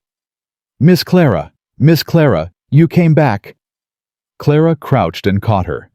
Rosie's small arms wrapped around her neck so tight she could barely breathe. I came back, Clara whispered. I promised, didn't I? I knew you would. Rosie pulled back, face serious. I told everyone. I said Miss Clara ain't a liar like some people. She said she'd come back and she will. Who's some people? Tommy Miller. He said you were probably dead in a ditch somewhere. Rosie's nose wrinkled. I kicked him. Rosie, he deserved it. The little girl's chin jutted out. Nobody talks about my Miss Clara like that. Clara didn't know whether to laugh or cry. She did both. Emmy approached slowly, hanging back while her siblings monopolized Clara's attention. Her face was carefully neutral, but her eyes gave her away. Hey, Clara said softly. Hey. Missed you. Emmy's composure cracked. Just a little. Yeah, well, someone had to keep Pa from doing something stupid while you were gone. How'd that work out? He rode off to Cheyenne the second we got word you'd made it. Emmy rolled her eyes. So not great. But you held down the fort. Someone had to. Emmy's voice dropped. Mrs. O'Brien helped. She's not so bad. High praise. Don't let it go to her head. But Emmy was almost smiling now. Did you really clear your name? I really did. And the bad people, the ones who framed you. Marcus is in jail. Edith is dealing with her own consequences. Clara reached out hesitantly and touched Emmy's shoulder. It's over, Emmy. I'm not running anymore. Something broke in the girl's face. Before Clara could react, Emmy had thrown herself forward, hugging her with the same fierce intensity as her siblings. I was scared, Emmy whispered. I was so scared you wouldn't come back. Like Ma. I know, sweetheart. Clara held her tight. But I'm here now, and I'm not going anywhere. They stood like that until Josiah's voice broke the moment. All right. Let's get inside before we all freeze to death. But his eyes were suspiciously bright as he watched his daughter embrace the woman who would become her mother. Mrs. O'Brien had supper waiting. Don't expect this kind of service every day, she warned, ladling stew into bowls. I'm a businesswoman, not a nursemaid. Wouldn't dream of it, ma'am, Josiah said. And stop with the ma'am business. You're marrying her, not me. Yes, Ma, yes, Mrs. O'Brien. The old woman's lips twitched. Hopeless. All of you. But she stayed for supper anyway. And when she finally left, she hugged Clara so hard it hurt. You did good, girl, she whispered. Sarah would be proud. Clara couldn't speak past the lump in her throat. That night after the children were in bed, Clara and Josiah sat on the porch together. The cold was brutal, but neither of them wanted to go inside. I can't believe it's really over, Clara said. Take some getting used to. The not running part. What do we do now? Josiah took her hand. Now we live. We raise those kids. We build something worth having. He paused. If that's what you want. You know it is. Just checking. His thumb traced circles on her palm. I got something for you. Been carrying it since Cheyenne. He reached into his pocket and pulled out a small velvet box. Clara's breath caught. Joe.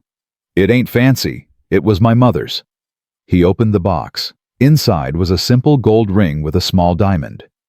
She gave it to me before she died. Said to save it for someone special. Tears blurred Clara's vision. I can't. This is too... You can. And you will. He took the ring from the box and slid it onto her finger. It fit perfectly. Clara May Whitmore. I'm asking you proper this time. Will you marry me? She looked at the ring.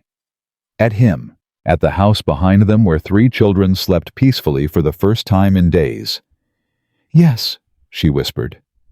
Yes, 1,000 times yes. He kissed her, then soft and slow. There was no desperation in it. This time, no fear. Just love. Just promise. Just forever. The wedding was set for spring. Clara wanted to wait, wanted to give the children time to adjust, wanted to make sure she was truly free, but Emmy had other ideas. Spring is too far away, the girl announced one morning. People are talking. Let them talk. It's not proper, Miss Clara. You living here, Pa being sweet on you. Emmy's cheeks flushed. Mrs. Miller asked me if Pa had any shame. What did you say? I said Pa's got more shame than her husband, who everyone knows visits the saloon girls in Miller's Creek. Emmy looked smug. She turned real red after that.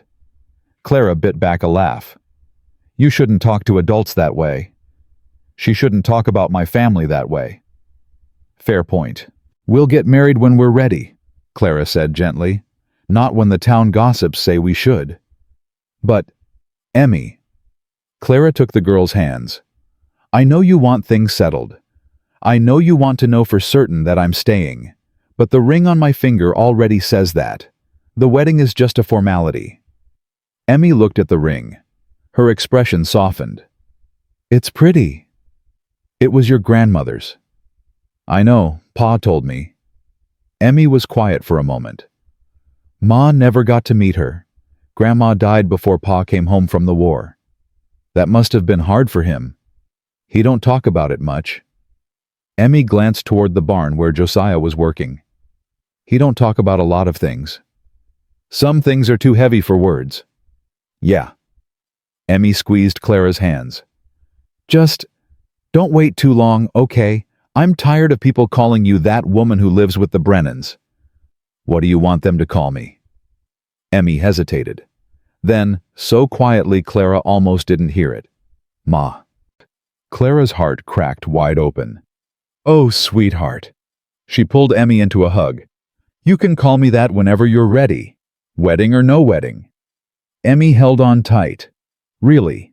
Really? I'm not ready yet. That's okay. But maybe someday. Someday sounds perfect. The days settled into a rhythm. Clara took over the cooking completely, much to everyone's relief. Josiah's biscuits became a running joke. Even he admitted they were better suited for throwing than eating. Caleb started following Clara around, asking endless questions about everything from why the sky was blue to where babies came from. Ask your pa about that last one, Clara said quickly. I did. He turned red and said to ask you. Of course he did. Rosie insisted on helping with everything. She helped make bread by eating half the dough. She helped feed the chickens by chasing them around the yard. She helped Clara get dressed in the morning by tangling herself in petticoats. You're a menace, Clara told her one day. What's a menace? You are. Thank you. Rosie beamed like it was the highest compliment. And Emmy. Emmy slowly, carefully let her guard down. It happened in small moments. A laugh at the dinner table. A request for help with her hair. A quiet, "Good night, Miss Clara," that started sounding less formal and more affectionate each time. But the real breakthrough came on a frozen February morning. Clara woke to find Emmy sitting on her bed, face pale. What's wrong? Clara sat up immediately. Is it Pa? The children? No, Emmy twisted her hands in her lap. I had a dream about Ma. A nightmare. No, a good dream. The best dream. Emmy's voice cracked. She was here in the house, and she was smiling, and she said it was okay. What was okay? Loving you. Tears spilled down Emmy's cheeks. She said it was okay to love you, that it didn't mean I was forgetting her, that hearts can hold more than one person. Clara's throat tightened. Oh, Emmy, I've been so scared, the girl whispered. So scared that if I let you in, it would mean Ma didn't matter anymore. That all the years we had with her would just disappear. They won't disappear. They'll never disappear. I know that now. Emmy wiped her eyes. I know because I love you, and I still love her just as much as I always did. She looked up, eyes shining. My heart got bigger, that's all. Clara pulled her into a hug, crying too. I love you too, Emmy. So much it scares me. You're scared. All the time. Pa says brave people are always scared. They just do things anyway. Your pa is a smart man. Don't tell him that. His head's big enough. They laughed through their tears, holding each other as the sun rose outside the window. When they finally pulled apart, Emmy's face was different. Lighter. Freer. Miss Clara, she said. Yes. I think I'm ready now. Clara's heart stopped. Ready for what? To call you. Emmy took a breath. To call you Ma, if that's still okay. Clara couldn't speak. She just nodded, tears streaming down her face. Okay. Emmy smiled, a real full smile that transformed her whole face. Okay, Ma. It was the most beautiful word Clara had ever heard. Josiah found them both crying in the bedroom an hour later. Should I be worried? He asked, looking between them. No. Clara wiped her eyes.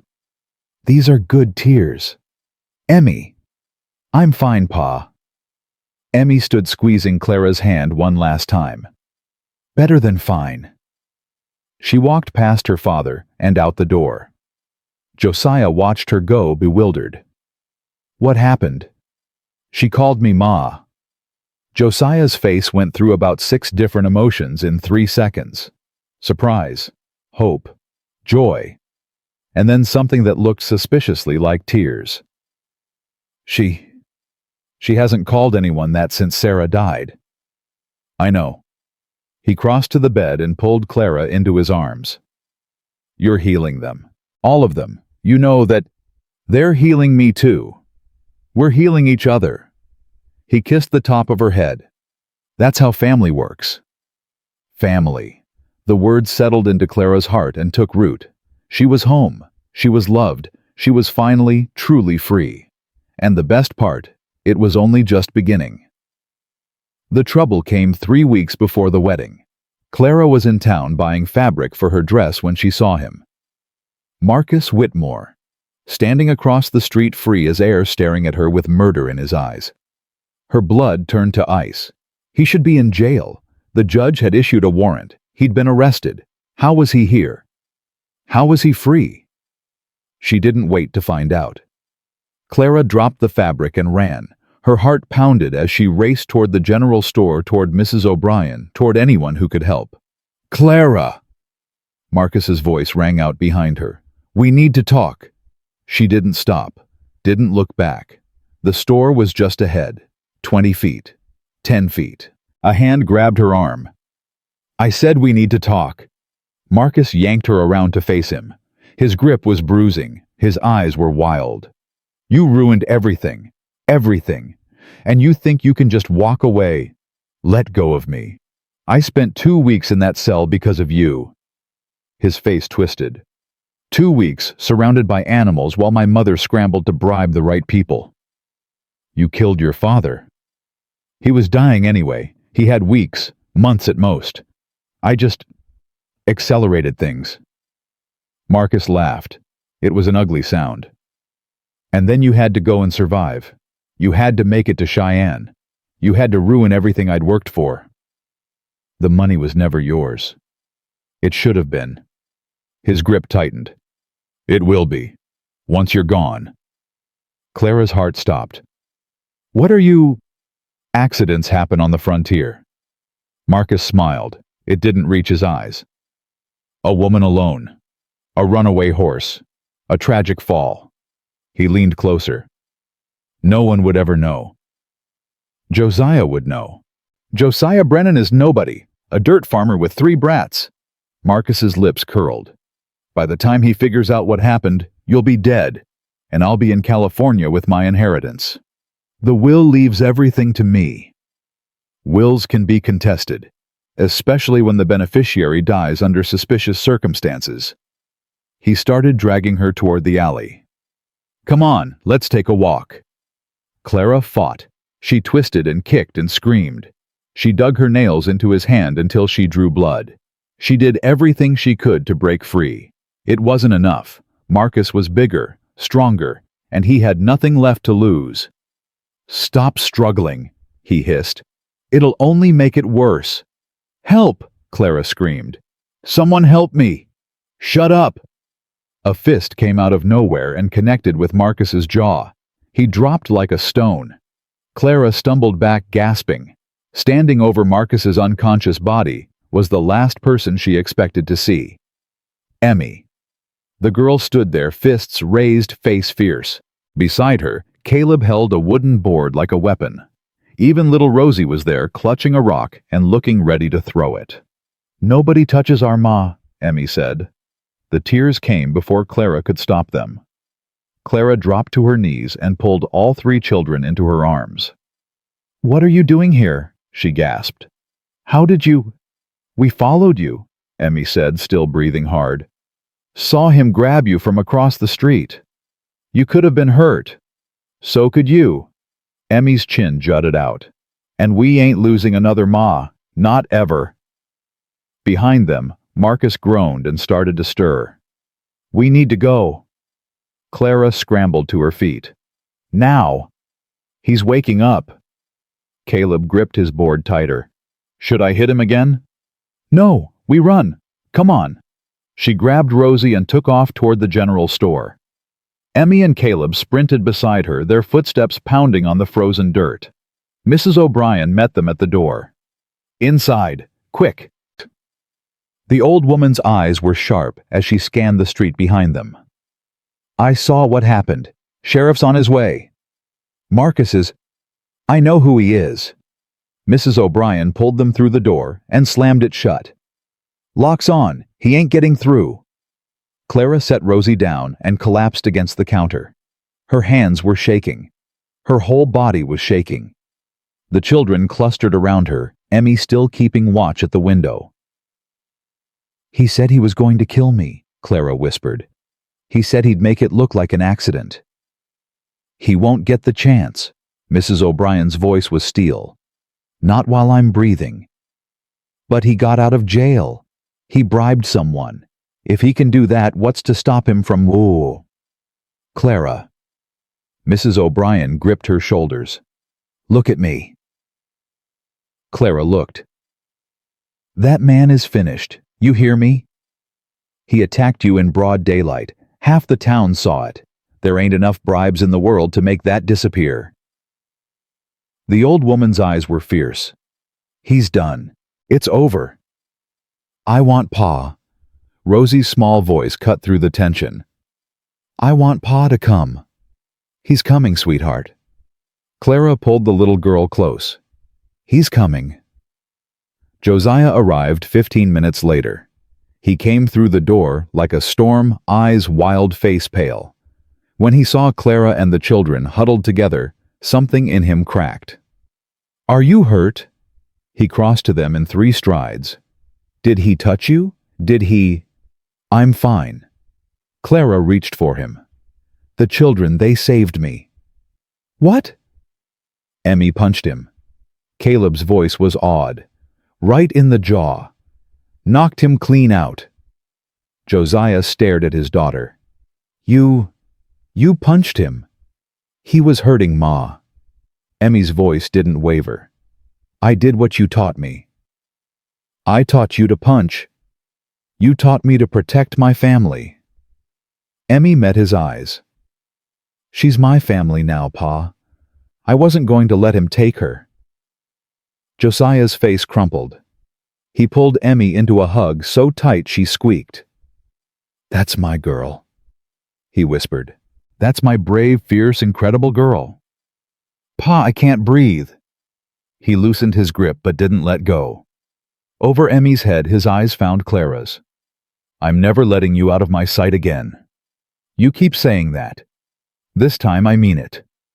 The sheriff arrived within the hour. Marcus was arrested properly this time with a dozen witnesses and a judge who couldn't be bribed. Clara gave her statement. Emmy gave hers.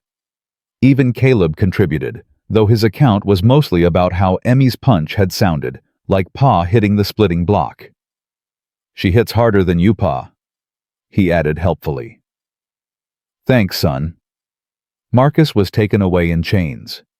His face was swollen, his eyes full of hatred, but he didn't speak. What was there to say he'd lost? Completely. Finally. As the sheriff's wagon disappeared down the road, Clara felt something release in her chest. A tension she'd been carrying so long she'd forgotten it was there. "It's really over," she said. "It's really over." Josiah stood beside her, one arm around her waist. "How does it feel?" "Strange. Empty." She leaned into him. "Like I've been running for so long I forgot how to stand still." "You'll learn. We've got time." "How much time?" He smiled. "How does forever sound?" The wedding was moved up, not because of gossip, not because of propriety, but because none of them wanted to wait any longer. "We've wasted enough time," Clara said when Josiah suggested it. "I don't want to waste any more." "Neither do I." So 3 weeks became 3 days. Mrs. O'Brien organized everything with military precision. The church was booked. The preacher was bribed with apple pie. The whole town was invited and warned to behave. "Anyone who says a word against that woman answers to me," Mrs. O'Brien announced at the general store. "And trust me, you don't want to answer to me." Nobody did. The morning of the wedding, Clara woke to find Emmy sitting on her bed again. "Nervous?" the girl asked. "Terrified." "Good. Pa's terrified too." Emmy grinned. He tried to make breakfast and burned the eggs, the bacon, and somehow the coffee pot. "How do you burn a coffee pot?" "We're still trying to figure that out." Clara laughed. It felt good. Real. Natural. "I have something for you." Emmy pulled a small package from behind her back. It was Ma's. Clara took it carefully. Inside was a delicate lace handkerchief yellowed with age, but still beautiful. "She carried it at her wedding," Emmy said quietly. "Something old, something new. You know, Pa said I should give it to you." Clara's eyes filled with tears. "Emmy, I can't." "You can. She would have wanted you to have it." Emmy's voice was steady. "I want you to have it." "Why?" "Because you're my ma now." The words came out simple, certain. "And Mas share things." Clara pulled her into a hug, crying openly now. "I don't deserve you," she whispered. "Too bad. You're stuck with me." Emmy hugged her back. "All of us." Josiah waited at the altar. He'd shaved, put on his Sunday suit, even combed his hair, though it was already starting to escape. He looked nervous, hopeful, completely, utterly in love. Clara walked down the aisle on Dr. Pemberton's arm. The old doctor had insisted, saying he'd never given away a bride before and wanted to check it off his list. The church was packed. Every pew filled with faces. Clara was still learning, people who'd gone from strangers to neighbors to family in the space of a few short months. And at the front, standing beside their father, were the children. Emmy wore a blue dress that had belonged to her mother, carefully altered to fit. Caleb had somehow gotten his hair to lie flat, though he looked deeply uncomfortable about it. Rosie held a basket of wildflowers and was already eating some of the petals. "Stop that," Emmy hissed. "They taste good." "They're for throwing." "I'll throw them after I eat them." Josiah caught Clara's eye and shrugged helplessly. She had to press her lips together to keep from laughing. The preacher cleared his throat. "Dearly beloved." The ceremony was simple, short, perfect. Clara's hands trembled as she spoke her vows. Josiah's voice cracked when he spoke his. Emmy cried. Caleb pretended not to cry. Rosie threw her flowers at entirely the wrong moment and hit the preacher in the face. "I'm sorry," Clara said. "Don't be." The preacher plucked a petal from his beard. "Best wedding I've done in years." When Josiah kissed her, the whole church erupted in cheers. Mrs. O'Brien was loudest, though she later denied it. The children piled onto them both, nearly knocking them over. Biscuit, who had somehow gotten into the church, barked wildly and ran circles around the altar. It was chaos. Beautiful, wonderful, perfect chaos. And Clara wouldn't have had it any other way. The reception was held at the ranch. Mrs. O'Brien had outdone herself. Tables covered in food, lanterns strung between the barn and the house, music from a fiddler who'd ridden in from Miller's Creek. Half the town showed up bringing gifts and good wishes, and more food than anyone could eat. "This is too much," Clara protested. "It's exactly enough," Mrs. O'Brien replied. "You've earned this, Clara Brennan. Let yourself enjoy it." Clara Brennan. The name still felt new. Strange. Wonderful. "Dance with me." Josiah appeared beside her, hand extended. His tie was already loosened, his hair thoroughly disheveled. He looked happier than she'd ever seen him. "I can't dance," she admitted. "Neither can I. We'll be terrible together." She took his hand. They were terrible. Josiah stepped on her feet. Clara stepped on his. They bumped into other couples, nearly knocked over a table of food, and at one point almost fell into the well. It was the best dance of Clara's life. "You're beautiful," Josiah murmured. "You're blind." "Maybe." He spun her clumsily. "But I'm happy. First time in a long time. Me too. Think we can keep this up? Being happy.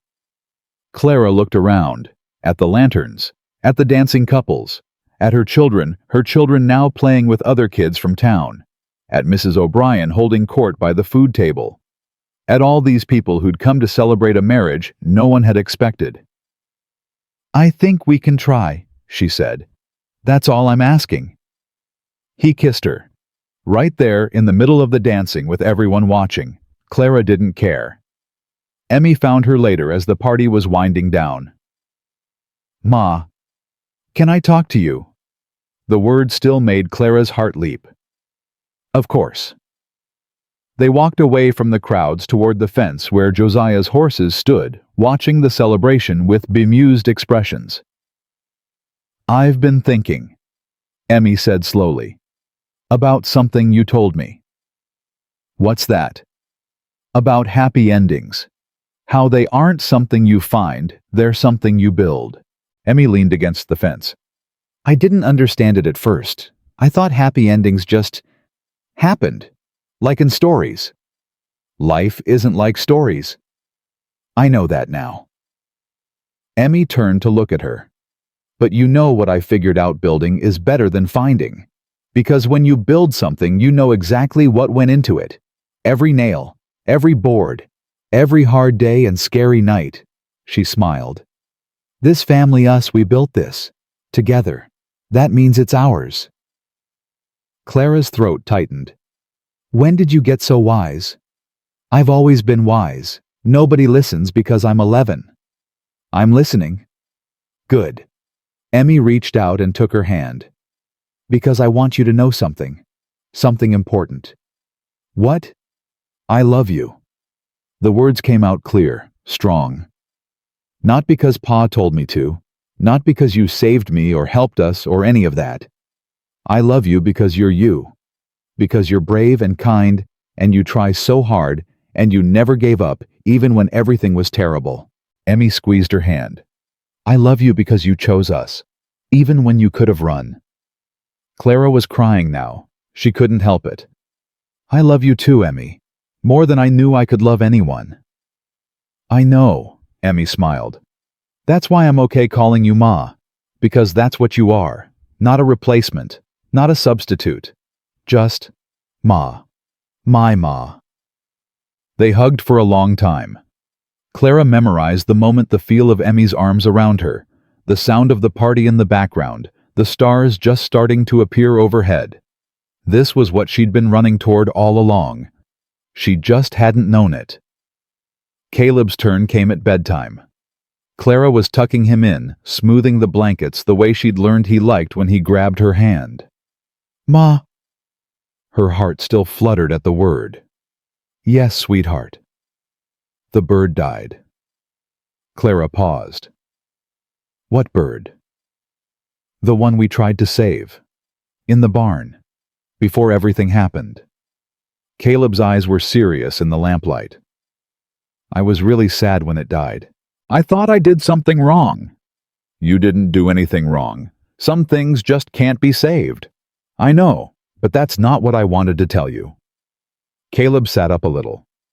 I wanted to tell you that I'm glad we tried, even though it didn't work, because trying meant we cared, and caring is important, even when it hurts.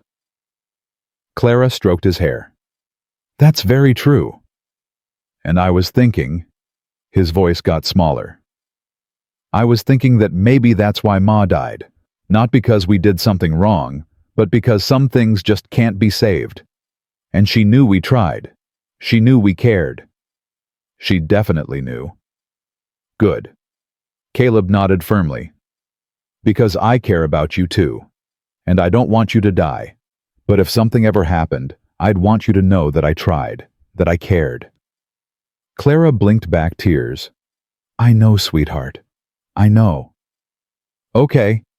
He lay back down. Can you tell me a story? What kind of story? The one about the princess who fights dragons. Clara smiled. Once upon a time. Rosie was already asleep when Clara checked on her. The little girl lay sprawled across her bed, one arm wrapped around her blanket, flower petals still stuck in her hair. She was snoring softly, her face peaceful. Clara sat on the edge of the bed and just watched her for a moment. This child, this small, fierce, beautiful child, had accepted her without question. From the very first day, Rosie had seen something in Clara that Clara hadn't seen in herself. Worth. "I love you, little one," Clara whispered. "I'll try to deserve you."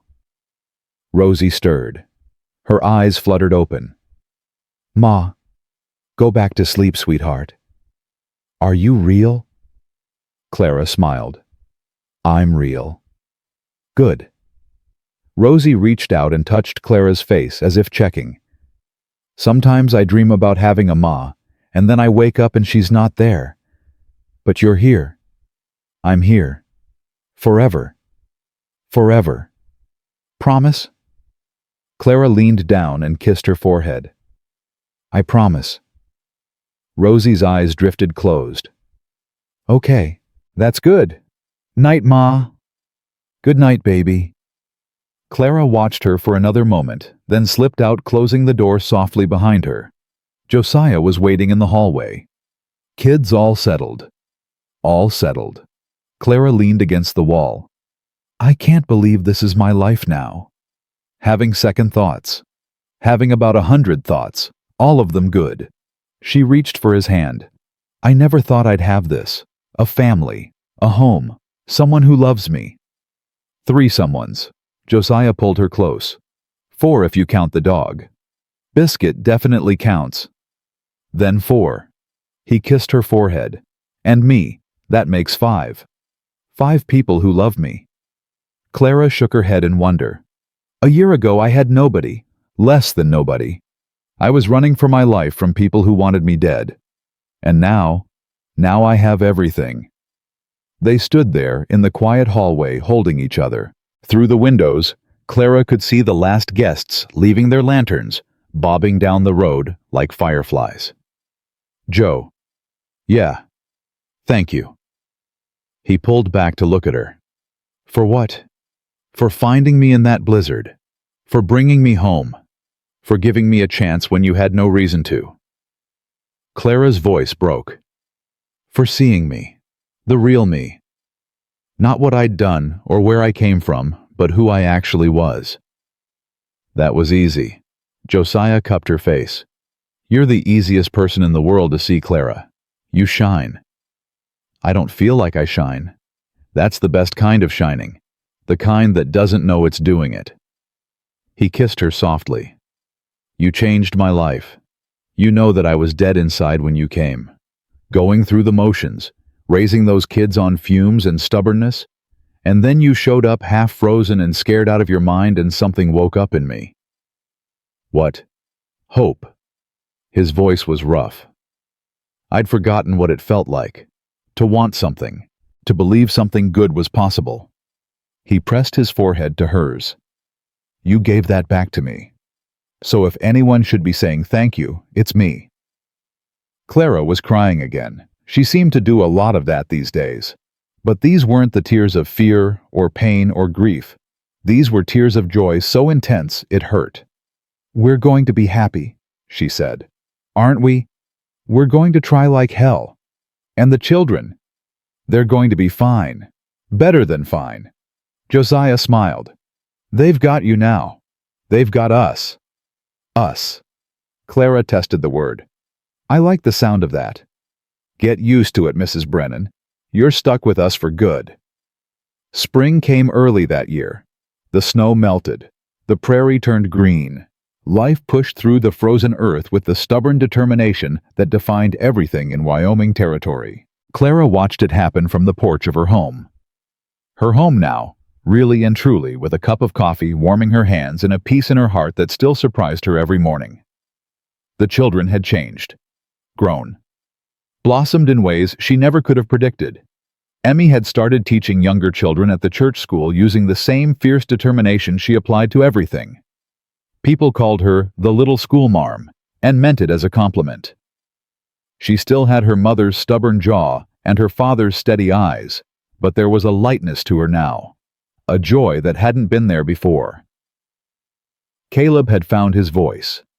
The shy boy who hid behind his father's legs now chattered constantly about animals, about rocks, about the strange beetles he'd found by the creek. He'd started a collection of specimens in the barn, much to Biscuit's confusion. The dog didn't understand why his boy kept bringing home bugs instead of sticks.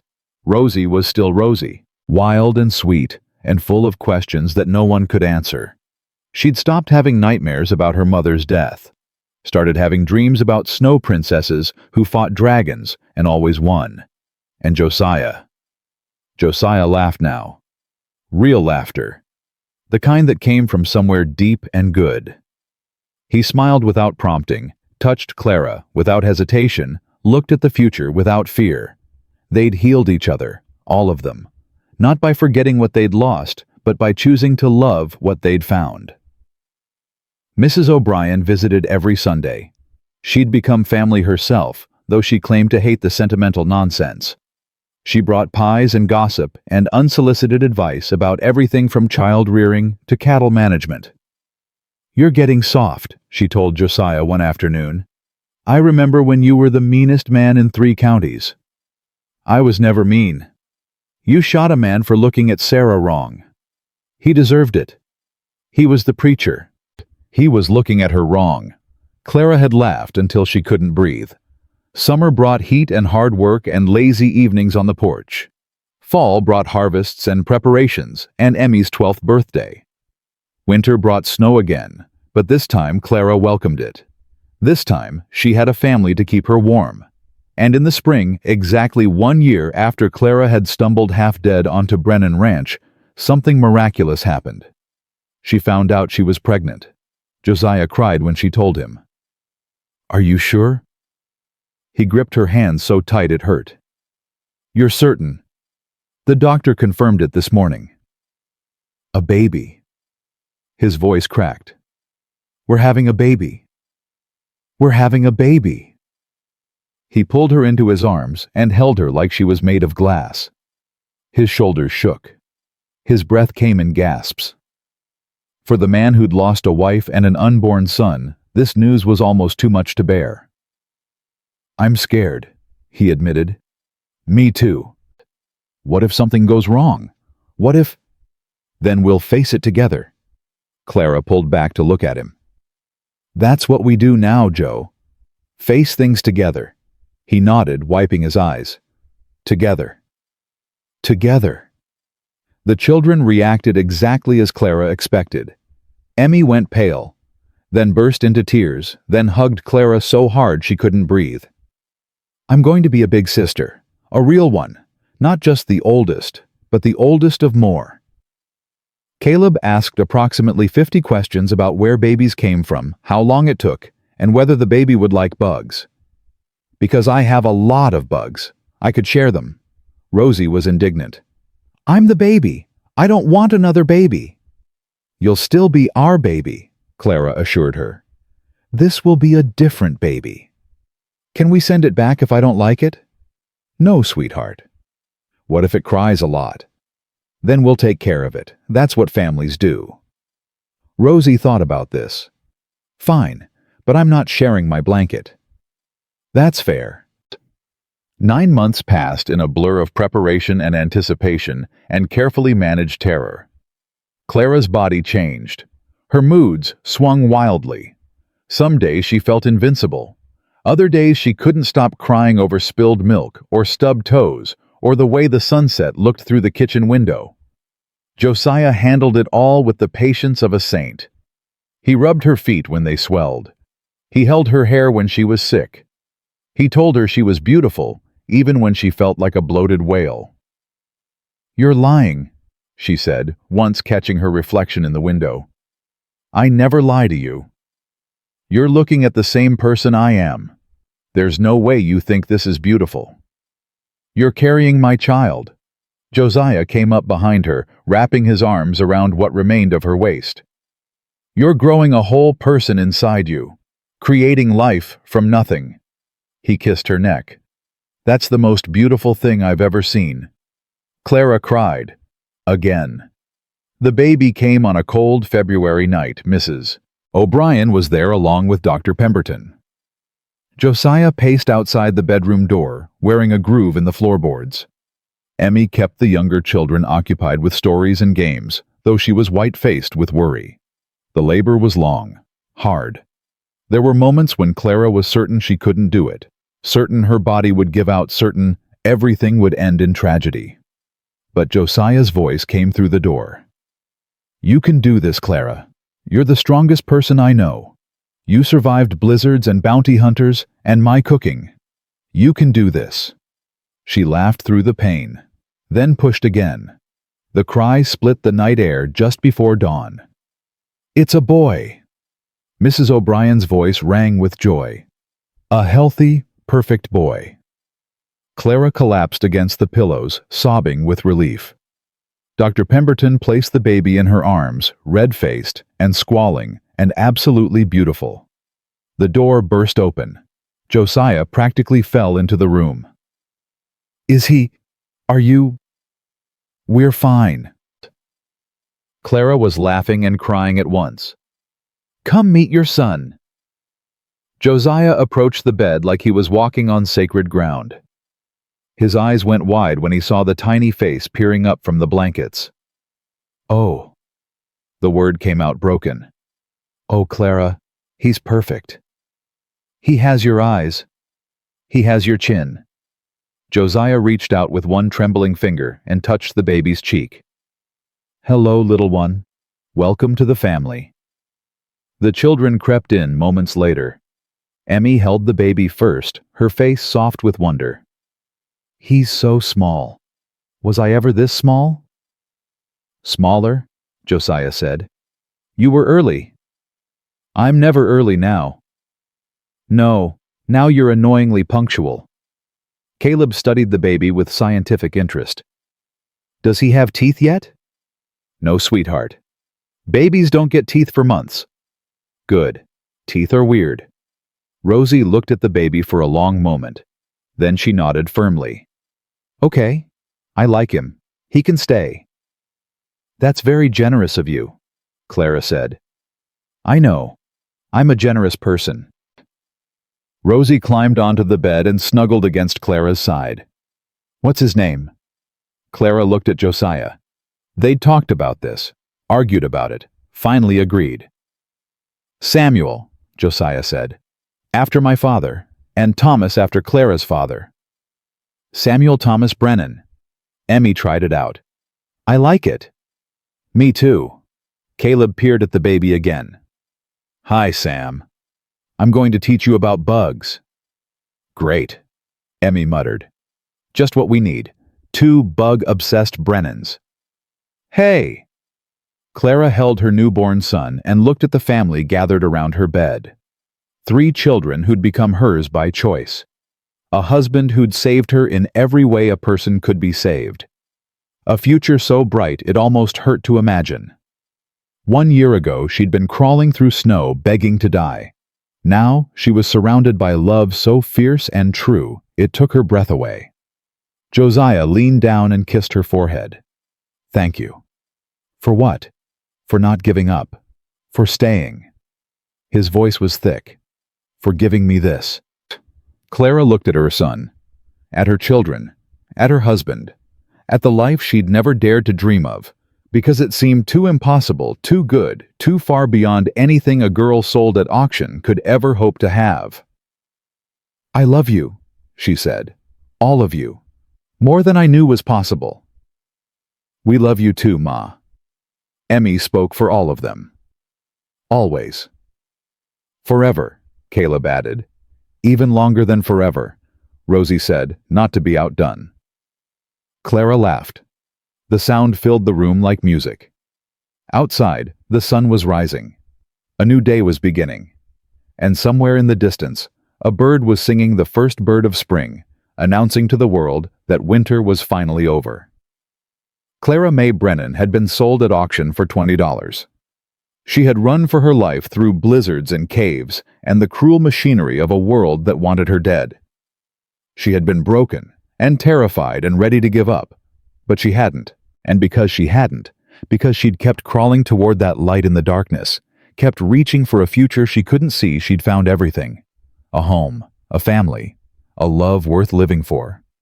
She'd been lost. Now she was found. She'd been sold.